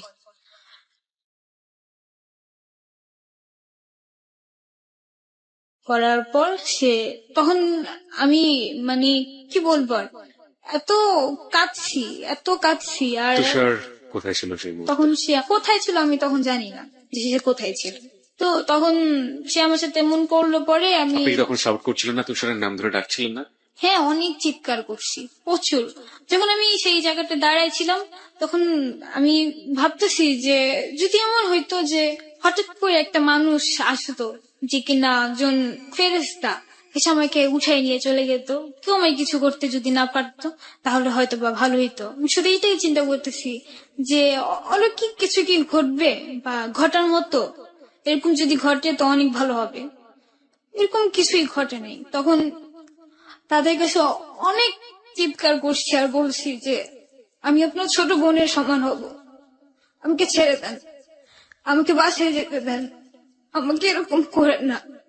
আমার বয়সটা এত বেশি না, আমি অনেক ছোট একটা মেয়ে। তারা আমাকে বলে যে তুই বোনের নাম নিস না, আমার মার নামও নিস না।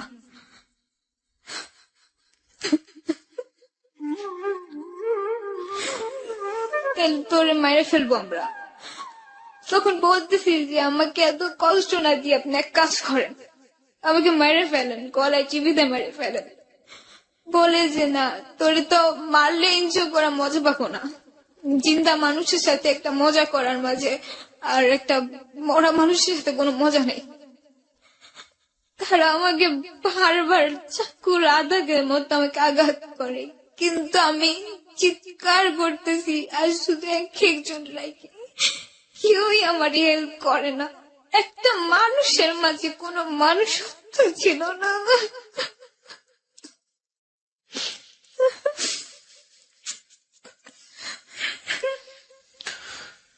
প্রিয় শ্রোতা, আমরা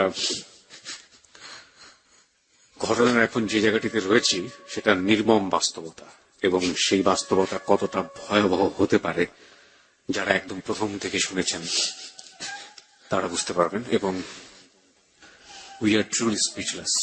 আমরা জানি না এই ঘটনার বিন্যাসগুলো কেমন, আমরা জানি না তুষারের রোলটা ওই মুহূর্তে কিভাবে হচ্ছে, আমরা শেষ পর্যন্ত আবিষ্কার করতে চাই। আপনি একটু নিজেকে কন্ট্রোল করে বলবেন যে প্রথম যে ঘটনাটা আপনার সাথে যে ঘটালো তার নাম ছিল রুবেল, তারপরে ব্যাপারগুলো কিভাবে হয়েছে?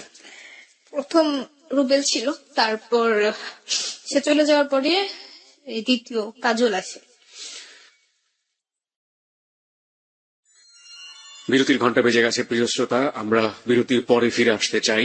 যাহা বলিব সত্য বলিব আজকে চরম অপ্রিয় একটা সত্যকে ফেস করছে। আমরা বিরতির পরে তাৎক্ষণিকভাবে ফিরে এসে সেই সত্যের মুখোমুখি আবারও হব। আপনাদের সবাইকে মনে করিয়ে দিতে চাই, আপনারা শুনছেন এবিসি রেডিও FM 89.2। আরজি কিবরিয়া আপনার সঙ্গে রয়েছে আরজি কিবরিয়ার টিম, আরজি সুমন এবং সাউন্ড এডিটর মঞ্জু। সার্বিক সহযোগিতায় রয়েছে হ্যালো 920 টিম। এবং প্রিয় শ্রোতা, আজকে তিথি রয়েছে এখানে। তিথি তার জীবনের অপ্রিয় সত্যগুলো একের পর এক আজকে অবলীলায় বলছে। সে নিজেকে কোনো গোপন করেনি, তার জীবনের যে অপরাধগুলো ছিল সেগুলো সে অবলীলায় আজকে স্বীকার করেছে। এবং যে উদ্দেশ্য নিয়ে আজকে যাহা বলিব সত্য বলিবতে এসছে সেটা হলো তার মতো ভুল, তার মতো পাপের শাস্তি কিংবা তার মতো অপরাধ যেন পৃথিবীর আর কেউ না করে, এইভাবে যেন কেউ কখনো ভিকটিম না হয়। আমরা ঠিক সংবাদের পরপরই ফিরে আসবো। সেই ফাঁকে আপনি কারো একবার মনে করিয়ে দিতে চাই, তিথির এমন একটি ছবি ফেসবুকে দেওয়া হয়েছে যেটাতে আপনার কিছুটা হলেও আপনি ফ্লেভার পাবেন, যাতে ওর কোনো ক্ষতি না হয় সেভাবেই সেই কথা মাথায় রেখে আমরা ছবিটা দিয়েছি। আমাদের ফেসবুকের ঠিকানা হচ্ছে www.facebook.com/ABC Radio FM 89.2। আমি আবারও বলছি www.facebook.com/ABC Radio FM 89.2। ওখানে যাবেন, যাওয়ার পরে আপনি লাইক দেবেন, লাইক দেওয়ার সঙ্গে সঙ্গে আপনি আমাদের জেবিএসবি এবং এবিসি রেডিও দুটোরই ফ্যান এবং মেম্বার হয়ে যাবেন। আমরা সংবাদের পরেই ফিরে আসবো, আমাদের সাথেই থাকবেন। হ্যাঁ, তারপর প্রথমত রুবেল যে আমার সাথে জোর জবরদস্তি ফিজিক্যালি রিলেশন হয়, তো তখন যতই চিৎকার করি আশেপাশে কেউই ছিল না। তার কাছে অনেক হাতে পায়ে থেকে ধরি, বলি আমি আপনার ছোট বোনের সব, কারণ তারা প্রত্যেকটাই ছিল খুব বড় বড় ছেলে, আমার বড় ভাইদের সবাই।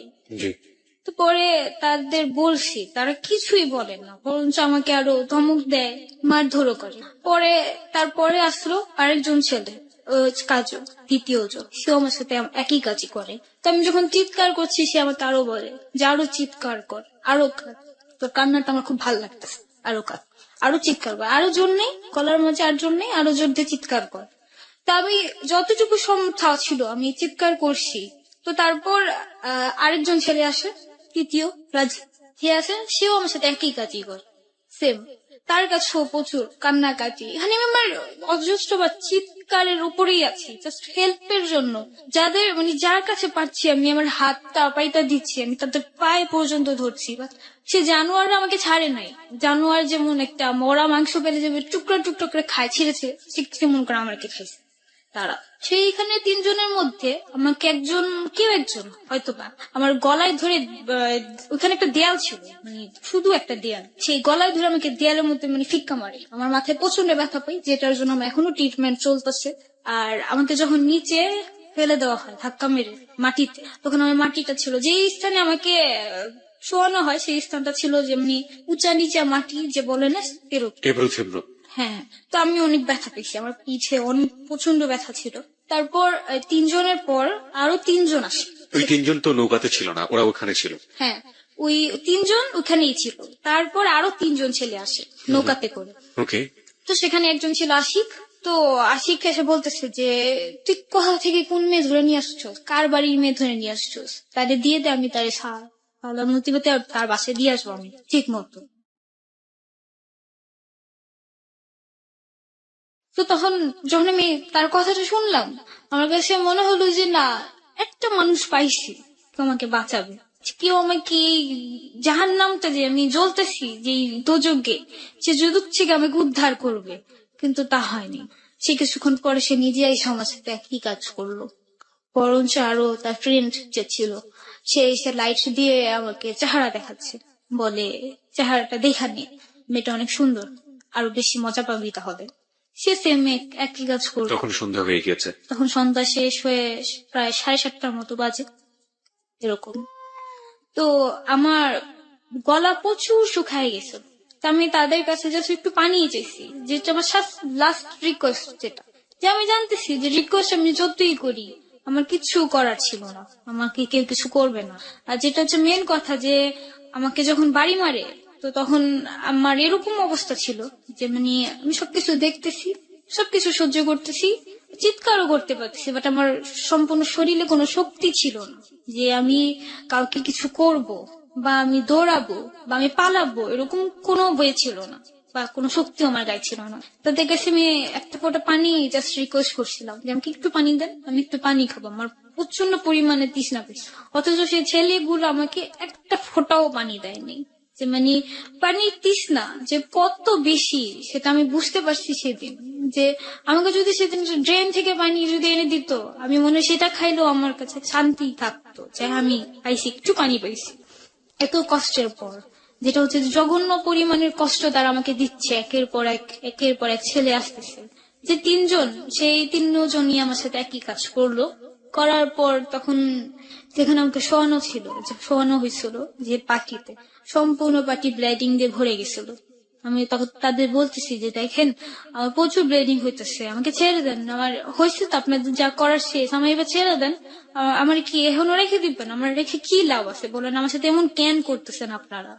তো পরে বলতেছে যে চিল্লাইস না, বেশি চিল্লাইস না, আমাদের সিনিয়র ব্যাচ আসতেছে, সিনিয়র ব্যাচ, আর যদি বেশি সিনিয়র ব্যাচ জেনা ফেলে তাহলে তুই বাঁচবি না, আর চিন্তা করিস না, তোরে তো মারবো না, তোরে আমি তিলে তিলে মারবো। আমি বলছি তিলে তিলে মারবেন মানে? তো বলতেছে হ্যাঁ তিলে তিলে মানে ফার্স্টে তোরে কষ্ট দিব, এই যে কষ্ট পেতেছিস না তুই, তারপরে তোরে এখানে ফেলে দেবো, যে মাছগুলি তোরে খায় খেয়ে শেষ করবি, এরকম ভয় দেখাইতো আমারে যে মেরে ফেলবো এটা সেটা। তো তখন ওই জুনিয়র ব্যাচ চলে গেল নির্জন একটা শুধু জায়গা। তখন প্রায় 9টার মতো বেজে গেছে, অনেক রাত। আর একটা জঙ্গল একটা রাতে কেমন হইতে পারে বুঝতেই পারতেছেন। কোনো কিছু নাই, আশেপাশে কোনো কিছু দেখা যাচ্ছে না। তো আমার বয়ফ্রেন্ডে দেখলাম, ছেলেগুলা যাওয়ার আগে সে আমার বয়ফ্রেন্ডে আমার উপরে ফিকে ফেলে দিছে, বলে যে তোর চান্স দিলাম, যা তুই যদি কিছু করতে মন চায় কর। তো তখন আমি ভাবলাম যে হয়তোবা সেই আমার সাথে এমনটা করছে, আমার বয়ফ্রেন্ডই মনে হয় আমার এরকম করছে, যেহেতু ওরা আমার প্রতি জিদ থাকারই কথা। তো তখন ওরে ধরে অনেক কাঁদতেছি যে আমার সাথে এমন কেন করলা, তুমি আমার সাথে এমন কেন করলা। পরে বলতেছে আমি কি করছি, আমি তো কিছু করি নাই, আমি তো কিছু জানি না, আমার তো কেন কোন দোষ নেই, তুমি আমার দোষারোপ করতেছো। তো আমি বলতেছি যে তুমিই করছো সবকিছু, তুমি না করলে তারা সাহস পাই কেমনে। বলে আমি একটা মানুষ আর এখানে এতগুলা ছেলে, আমি কিভাবে তোমার বাঁচাবো বা কিভাবে ধরবো, তারা দুজনই তো আমার ধরে রাখছে, তারপরে গেলে আবার আরো 2 জন এসে আমার ধরে রাখে, আমি কিভাবে তোমাকে বাঁচাবো। তো পরে বললাম যে যাক সবাই করছে, এখন তুমি করবে না কিছু। তো বলতেছে যে আমি তোমাকে তো ভালোবাসি, আমি তো তোমার দেহকে ভালোবাসি না, যে আমি তোমার দেহর জন্য তোমাকে এই জায়গায় নিয়ে আসছি, হ্যাঁ সবার শেষে আমি তোমাকে উপভোগ করব। তো পরে আমাকে ধরে ধরে নিয়ে যাচ্ছে। সে ছেলেগুলা বলে কি যে তার পাশে আরেকটা দ্বীপ, সে দ্বীপটা হচ্ছে আরো জঙ্গলের মতো, সেখানে ফেলে রাখলো আমাকে। তারা চলে গেল সবাই। তুষার বলতেছে যে আমাদের ঘাট পর্যন্ত দিয়ে আসেন, আপনি এখানে ফেলে রেখে গেতেছেন, কে আমাদের বাঁচাবে। পরে বলে কি দূর তোরা যেমনি মন চমনে বাঁচলে বাঁচবি, না বাঁচলে মরে যাবি গে, যা আমগো কি, আমরা বাঁচতে পারলেই চলে। তো চলে গেছে ওরা ওখান দিয়ে আধা ঘন্টা কি 1 ঘন্টার মতো পরে একটা বড় ব্যাচ আসছে, সেখানে ওই মাঝি, যেই মাঝি সে চলে আসলো সেই মাঝি সেই 3জন লোককে নিয়ে আসছে, আরো 3জন লোক। সেখানে 2জন ছিল আমার বাবার মতো বৃদ্ধ, আর একজন ছিল আমার বড় ভাইয়ের চেয়েও বড় হবে।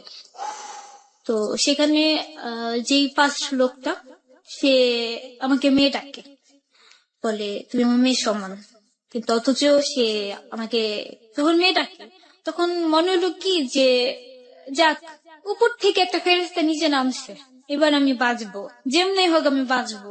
সে আমাকে কিছু করবে না। বাবা কি কখনো মেয়ের সাথে কিছু করতে পারে? কখনোই করতে পারে না। সে আমার মেয়ে ডাকছে, দ্যাটস মিন সে আমাকে বাঁচাবে। কিন্তু সেই বাবা যে নরপিশাচের মতো কিছু করতে পারে কোনোদিন আমি কল্পনা করতে পারিনি। সেই বাবাও আমার সাথে একই কাজ করে।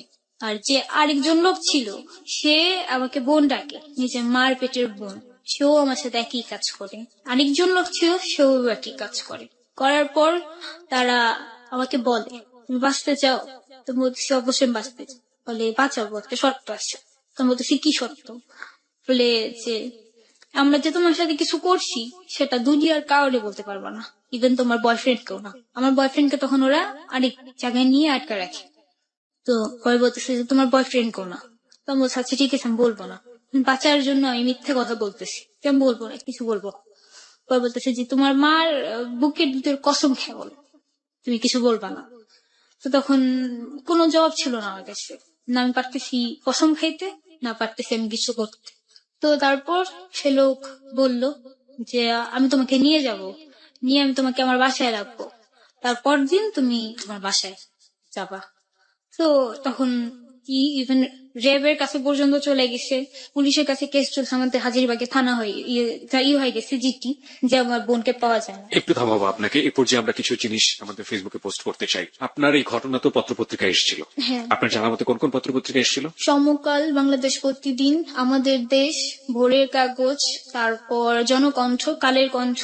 এই ধরনের শীর্ষদৈনিক যেগুলো আছে প্রত্যেকটা পত্রিকাতে এসেছিল। হ্যাঁ। কি এসেছিল ওখানে? কি শব্দ ব্যবহার করা হয়েছিল? কিশোরীকে ধর্ষণ। কিশোরীকে ধর্ষণ, ক্যানিগঞ্জে গণধর্ষণ কিশোরী।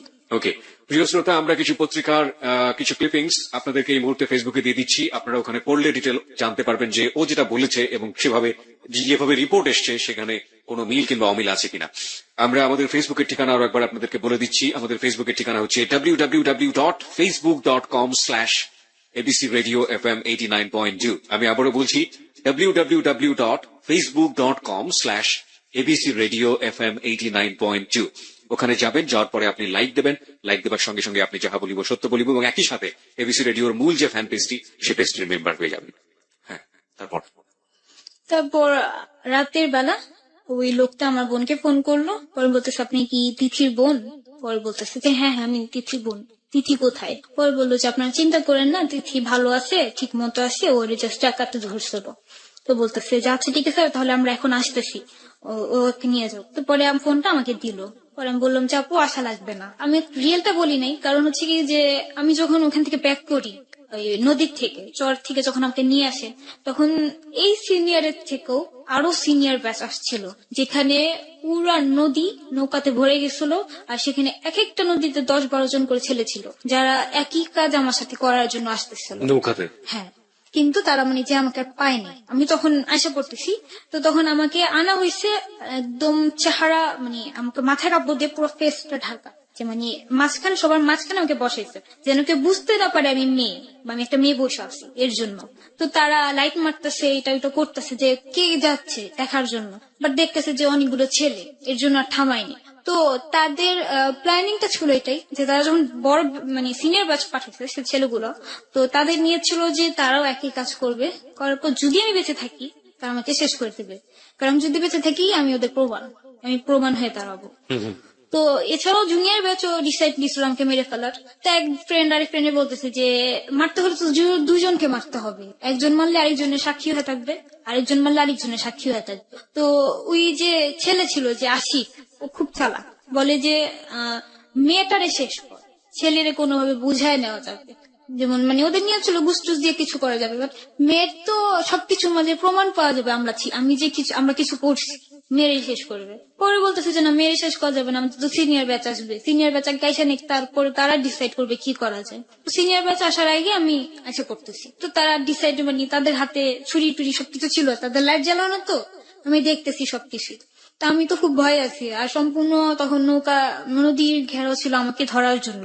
তো এই পর্যায়ে যদি কোনো মহিলা বা কোনো মেয়ে যদি ওই নৌকা দিয়ে আসে, তো তাদেরও তারা আটকাবে, মনে করবে আমি সে মেয়ে। তো আমার বোন যদি আসে, তো অবশ্যই আমার বোনের নৌকা তারা আটকাবে। তো এই জন্য আমি বলছি যে না আপু, তুমি আজকে এসো না, কাল সকালে এসো।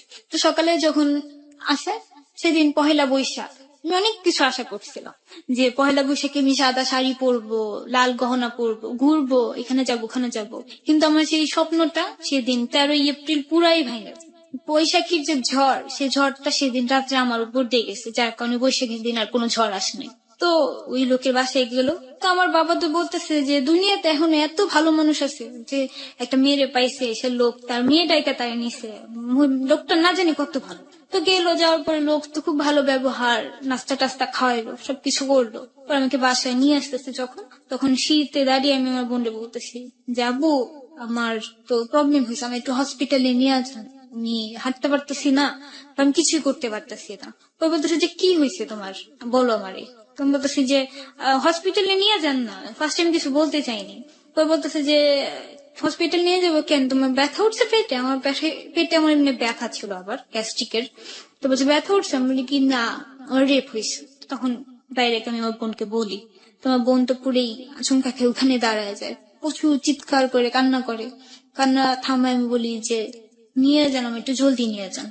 তো তখন ওখান থেকে বের হইতে হলো, আমাকে নৌকা পার হয়ে বের হতে হবে। তখন আমি এই কামরাঙ্গি চরের নবাব চর থেকে আমি কেরানীগঞ্জ এসে পড়ি।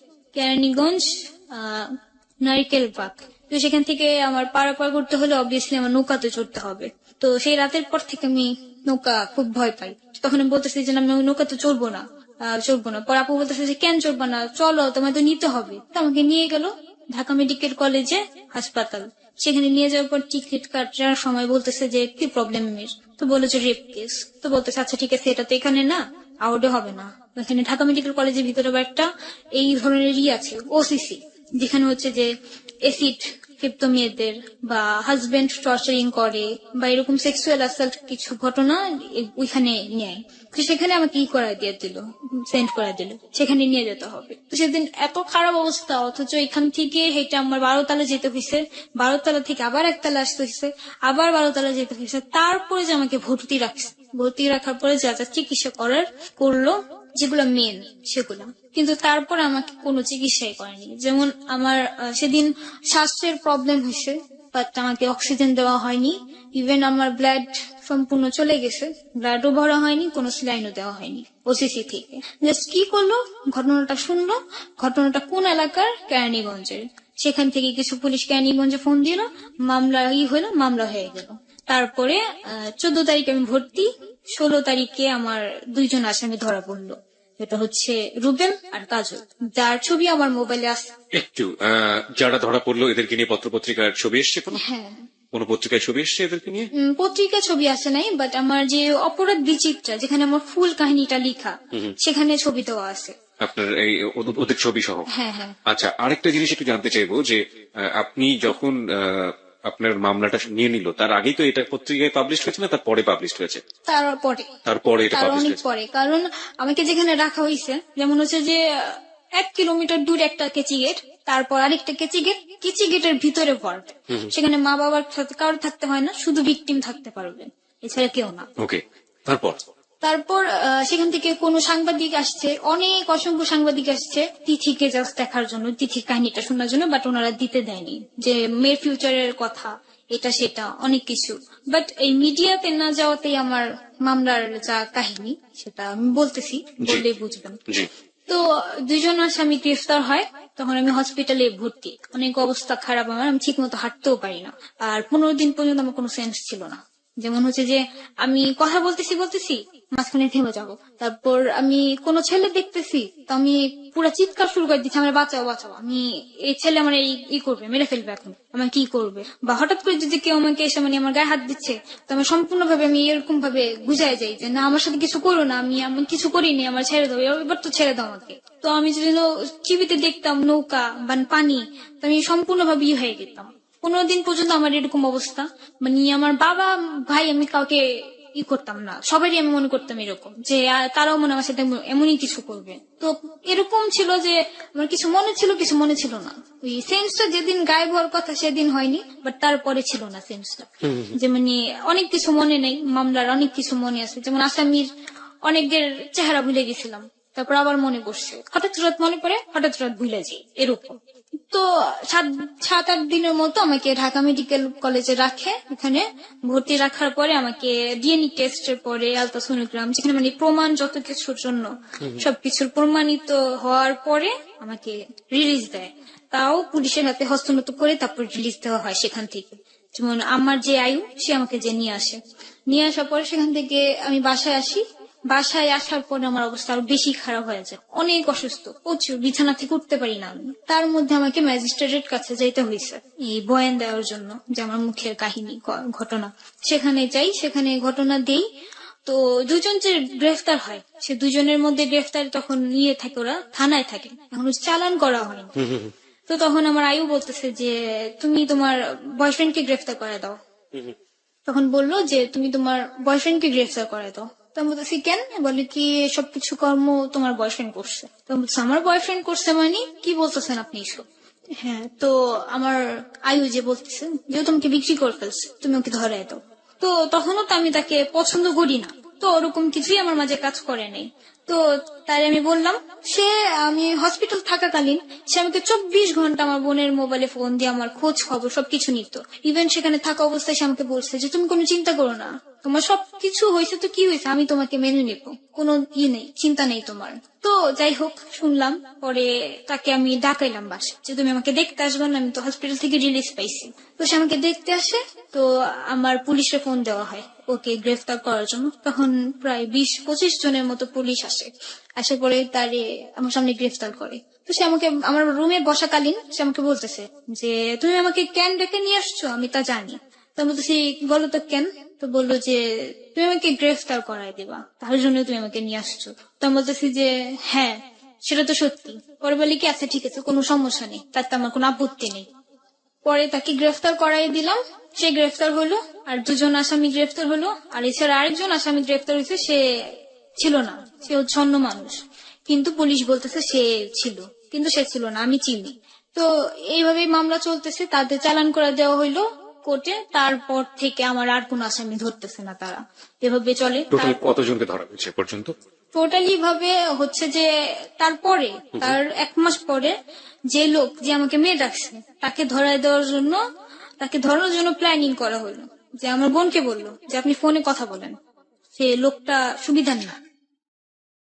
আপনার যে বোনের কথা বলছেন, সে বোন আজকে আমাদের এখানে রয়েছে এবং তিনি হচ্ছেন আপনার মামলার বাদী, বাদী। রাইট? প্রিয় শ্রোতা, আমরা আমাদের সত্য উদ্ঘাটনের বিভিন্ন পর্যায়ে আমরা বলেছি যে আজকের এই অনুষ্ঠানের আরেকটা ক্লাইম্যাক্স হবে, সেটা হচ্ছে যে কোনো একজন অতিথি আমাদের এই ঘটনার কোন একটা পর্যায়ে তিনি ইন করবেন, এই মঞ্চে আসবেন, সেটা হচ্ছে তার আপন বোন এবং তিনি হচ্ছেন এই মামলার বাদী, যেটা আমরা অনুষ্ঠানের শুরুতেই আমরা ওর কাছ থেকে জেনেছিলাম। আমরা সরাসরি এখন তার সাথে কথা বলবো এবং তিনি আমার সাথে সত্যের মঞ্চে এই মুহূর্তে রয়েছেন, যাহা বলিব সত্য বলিবে। আপনার নামটা একটু প্রথমে বলবেন? আমার নাম নাজনীন বৈশাখী। নাজনীন বৈশাখী, আপনি আমাদের তিথির ইমিডিয়েট বড় বোন নাকি মেজ বোন? আমি মেজো বোন। যে বোনটাকে দেখেও সবসময় ভয় পায় সেই বোন? সেই বোনটাই আপনি? হ্যাঁ মনে হয়। ওকে, আপনাকে দেখেও ভয় পায়। আপনি তো ওকে আনতে গিয়েছিলেন, রাইট? হ্যাঁ। এবং আনতে যাওয়ার পরে ও যে প্রসেসটার কথা বললো সেটার সাথে আপনি পরিপূর্ণভাবে জড়িত এবং আপনি ওকে কাছ থেকে দেখেছেন যে ওর মেন্টাল যে ডিসঅর্ডারটা হয়েছে। আপনার কাছ থেকে একটু অল্প করে শুনতে চাই, আসলে কি অবস্থা এখন, মামলা বা সবকিছু মিলিয়ে অল্প করে একটু শুনতে চাই। ওর মামলাটা চলতেছে এখন, তো আসামিগুলো জামিন পেয়ে গেছে, যারা যারা ছিল, যাদেরকে ধরেছে তারাও জামিন পেয়ে গিয়েছে। হ্যাঁ যাদের ধরছে ওরা জামিন পেয়ে গেছে। আর মানে দুজনেই ধরছিল পুলিশ। তারপর জুয়েল নামের একজন আসামি আছে, মানে ওদের সিনিয়র আসামি। জি। তো ওর যে আয়ু আছে ওসি শাহজামান, উনি আমাকে বলছিল যে জুয়েলকে ধরায় দেওয়ার জন্য রং নাম্বারে কথা বলে। তখন আমি মানে জুয়েলের নাম্বার দিছিল, কিন্তু নাম্বারটা ছিল ভুল। তারপর আমি জুয়েলের সাথে কথা বলতে পারি নাই। তখন মানে আমার মাথায় প্ল্যানিং আসলো যে জুয়েলকে না ধরাইতে পারি, কিন্তু যে মুসলিম আছে যার উপরে মানে আমাদের এত রাগ, মানে খুব বেশি রাগ ছিল আর কি, যে মেয়ে ডেকেও মানে এত করছে, যার পাশা থেকে খারাপ আপনারা করছে। ওকে উদ্ধার করছি, উদ্ধার যে করেছেন। হ্যাঁ যার বাসা থেকে মানে ওরা উদ্ধার করছি। তা আমি তো ভাবছিলাম যে সে একজন ফেরেস্তা। জি। ওই লোকটার প্রতি আমার খুব রাগ লাগছে। তখন আমি ওর নাম্বারটা জানতাম। আমরা কিন্তু এর আগে মানে ওদের বুঝতে দেই নাই যে এই মুসলিম যে জড়িত আছে এটার সাথে, কিংবা তিথি যে আমাদের সবকিছু বলছে এটা মুসলিমকে বুঝতে দেই নাই। তারপর মুসলিম লুকায় ছিল আর কি, পালায় পালায় ছিল। ওদের বাসায় গিয়ে আমরা ওরা কখনোই পাই নাই, জি। মানে পুলিশও গেছে, পাই নাই যায় বাসায়। জি। তারপর মুসলিমকে ধরার জন্য আমি চিন্তা করলাম যে মুসলিমের নাম্বারে ফোন করি আর কি। তারপর রং নাম্বারে ওই মুসলিমের সাথে আমি কথা বলা শুরু করি। সে কিন্তু একজন মানে সিনিয়র একজন লোক, মানে আমার বাবার বয়সী যেটাকে বলে। জি। হ্যাঁ, সে আমার সাথে রং নাম্বারে কথা বলতে আগ্রহী। সে আমার সাথে রং নাম্বারে পরে কথা বলছে পরে আমি তাকে বলছি যে এমন এমন জায়গায় আসেন, যেমন ওই যে আহসান মঞ্জিলে আসেন, এটা থানার কাছে আছে। তো আমি শাহজামানকে বললাম যে মানে ওসি তদন্ত যে আছে বর্তমানে, ওই ভাইয়াকে বললাম যে ভাইয়া এরকম এরকম ওইখানে আসবে। তো উনিও বললো যে ডাক দেন, আপনি ডাকেন, ডাকার পরে আমরা আসবো। তারপরে ওই মুসলিমকে ওইখান থেকে ধরাই দিছি আর কি। মুসলিম আসছে আমার সাথে দেখা করতে। যে লোকটা মনে করেন একজন বয়স্ক, তার ওয়াইফ আছে, মানে তারপরে থাকা সত্ত্বেও মানে সে আবার একজন কতটা নারী লোভী, এবং মানে তাকে আপনি এটাতেই তো ধরিয়ে বোঝা দিলেন। যায়। হ্যাঁ, জি, ধরিয়ে দিলেন। এটাতেই তো বোঝা যায় হ্যাঁ, যে সে প্রমাণ হয়ে একজন, যায়। নারী লোভী একজন লোক।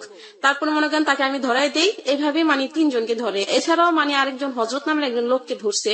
কিন্তু আমাদের তিথি আবার খুব মানুষ যাকে দেখে একবার মানে মনে রাখতে চিনে আর কি, চিনতে পারে। তা আমি বলছিলাম তুই অন্ধকারে কিভাবে চিনছিস তুই সবাইকে? তখন বললো যে ওরা যে লাইটে আছে না, মোবাইলের যে টর্চ ছিল ওটা দিয়ে মানে একজন একজনের মারছিল, পরে চেহারা দেখছি। আর ভাগ্যবশত সেদিন ছিল চাঁদনি রাত, চাঁদ ছিল আকাশে, অনেক চাঁদ ছিল, তো মানে চাঁদের আলো ছিল অনেক। তারপরে ও আর কি সবাইকে ওই চাঁদের আলোতে দেখতে পাইছিল। আর এক একজন টর্চ মারছিল এক একজনকে, এভাবে দেখতে। মামলার বর্তমান অবস্থা কি, সবাই কি ছাড়া পেয়ে গিয়েছেন? মামলার বর্তমান অবস্থা হচ্ছে যে না, এখন মুসলিম আছে, মুসলিমের জামিন চাইতেছে বারবার। আর রুবেল ছাড়া পেয়ে গেছে। ওরা ছাড়া পেয়েও মানে আমাদের বিভিন্ন হুমকি ধামকি। তিথির তো এখন জীবনের কোন নিরাপত্তাই নেই। এখন আমরা ওইখান থেকে বাসা ছেড়ে দিব, ছেড়ে দিয়ে মানে আব্বা আম্মা তো খুবই ভয়ে ভয়ে থাকে সবসময়। আর আমি মানে যদি একটু ভয় পাইতাম এই মামলাটাই চলতো না।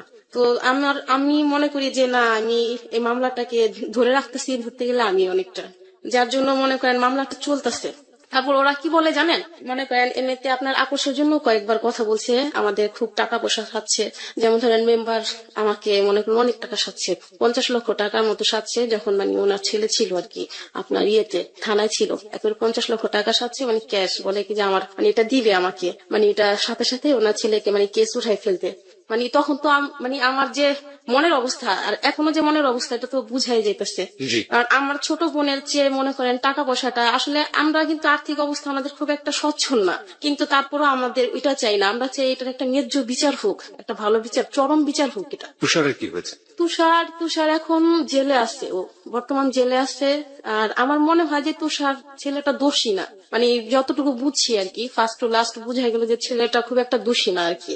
তারপরে বাকিটা জানি না, বাকিটা জানি এটা না। আপনার ব্যক্তিগত অভিমত, কিন্তু হ্যাঁ, হ্যাঁ। বিচারের ভারটা তো অবশ্যই যারা বিচারক বিভাগ যারা রয়েছেন তারা বিচার। আর আশেপাশের মানুষও অনেক হুমকি ধামকি দিতেছে। আমরা তো মনে করেন এখানে ভাড়া থাকি, ভাড়াটিয়া আমি অনেকদিন ধরে থাকি। তিথি ওখানে হাজারিবাগে জন্ম। তো অনেকে বলে যে রানা প্লাজা আছে না, যেটা ধ্বংস হইলো আর কি, যে তো বলে, ওরা বলে আমাকে বুঝায় যে এই রানা প্লাজা ধ্বংস হয়েছে, এত মানুষ মারা গেছে, এত মানুষ হয়েছে আর কি। তো রানাকে ফাঁসি দিলে কি সব ফিরে আসবে, এই কথাটা বলে আমাকে। তো তোমার বোনকে যারা ক্ষতি করছে ওদের ফাঁসি দিলে কি তোমার বোন আবার আগের মতো হয়ে যাবে? এগুলো বলে। হ্যাঁ, এগুলা বলে। এখন মানে আপনাদের মানে কি বিবেক বলেন, এটা কি কথাটা ঠিক যে রানাকে ফাঁসি দিলে কি সব ফিরে আসবে? এই জন্য কি রানার কোন শাস্তি হবে না? আমরা এটাকে এসএমএস বলে দিতে চাই। লোকজন যারা এটা বলছেন যে যারা অপরাধ করেছে তাদের যদি ফাঁসি হয় তাহলে যে ক্ষতিটা হয়েছে সেটা কি ঠিক হয়ে যাবে, এটাকে কোনো মানুষ কি সমর্থন করতে পারে? আপনার কি মনে হয় প্রিয় শ্রোতা, আপনার কি মনে হয় এটাকে সমর্থন করা উচিত? এটা কি অন্যায়? জীবনে ভুল শুদ্ধ সবকিছুই থাকবে, কিন্তু যে অপরাধটি এই মেয়েটির প্রতি হয়েছে, যে জঘন্য নির্মম বর্বরচিত অপরাধ, সেই অপরাধের যারা অপরাধী তাদেরকে শাস্তি না দেওয়ার কথা যারা বলে তাদেরকে কি কোনোভাবে সমর্থন করা যায়? এই ঘটনার সুন্যায্য এই ঘটনার একেবারে পুঙ্খানুপুঙ্খ অপরাধী যারা, তাদের একেবারে চাক্ষুষ বিচার হওয়া উচিত। যারা মনে করেন যে এই ঘটনার সুষ্ঠু বিচার হওয়া উচিত এবং সুষ্ঠু বিচারের জন্য তারা অপেক্ষায় থাকবেন। যদিও আমরা দেখেছি যে এই মেয়েটির প্রথম জীবনে অনেক বড় ফল্ট রয়েছে, ও সেটা স্বীকার করেছে যে, এবং সেটা অনেক বড় ধরনের গর্হিত অপরাধ, কিন্তু ওর জীবনের শেষ পর্যায়ে এসে সেটা যেভাবেই হোক না কেন যেটা হয়েছে সেটার একটি সুষ্ঠু বিচার অবশ্যই হওয়া উচিত। এবং সেটার জন্য যে ভদ্রমহিলাটি, তার বড় বোন যে লড়ে যাচ্ছেন, সেটার পেছনে আপনার একেবারে যুক্তিযুক্ত সমর্থন রয়েছে এবং আমরা বিচার বিভাগের প্রতি একেবারে উন্মুখ হয়ে রয়েছি যে সঠিক বিচারটি আমরা শেষ পর্যন্ত পাবো। যারা এটাকে সমর্থন করেন তারা লিখেন ইয়েস, YES, ইয়েস, এবং যারা এর বিরুদ্ধে কোনো কিছু বলতে চান তারা লিখবেন নো, NO, নো, লিখে পাঠিয়ে দেবেন 8920 নম্বরে। আমরা আপনাদের রেজাল্টের অপেক্ষায় আছি। আমরা দেখতে চাই যে আজকে বলছিলেন আপনি। আমার বোনকে যখন আমরা উদ্ধার করি তখন আমার ছোট বোন মানে একদম স্তব্ধ, মানে একদম যখন হাসপাতাল ছিল একদম স্তব্ধ। আমি কিন্তু দেখছি যে অন্য কারণে ও খুব কান্নাকাটি করে, কিন্তু এই ব্যাপারের পরে কিন্তু একদম পাথরের মতো হয়ে গেছে। ওর চোখে আমি পানি দেখি নাই। তখন আমি কিন্তু অনেক কান্না করছি, আমার মানে চোখে অনেক পানি আসছিল। আর আমি কান্না করে আমি বলছিলাম আমার ছোট বোনকে, কিরে তিথি, তোর চোখে কোনো পানি নাই? তোর চোখে কোনো পানি নাই কেন? তুই কথা বলিস না কেন? একদম স্তব্ধ হয়ে গেছিল।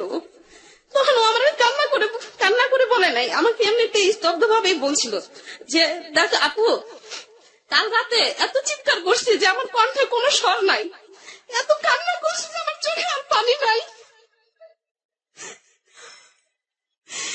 আমি বলি যে আমাদের সমাজে, আমাদের বাংলাদেশে কি কোনো বিবেকবান মানুষ নাই, দেশপ্রেমিক নাই?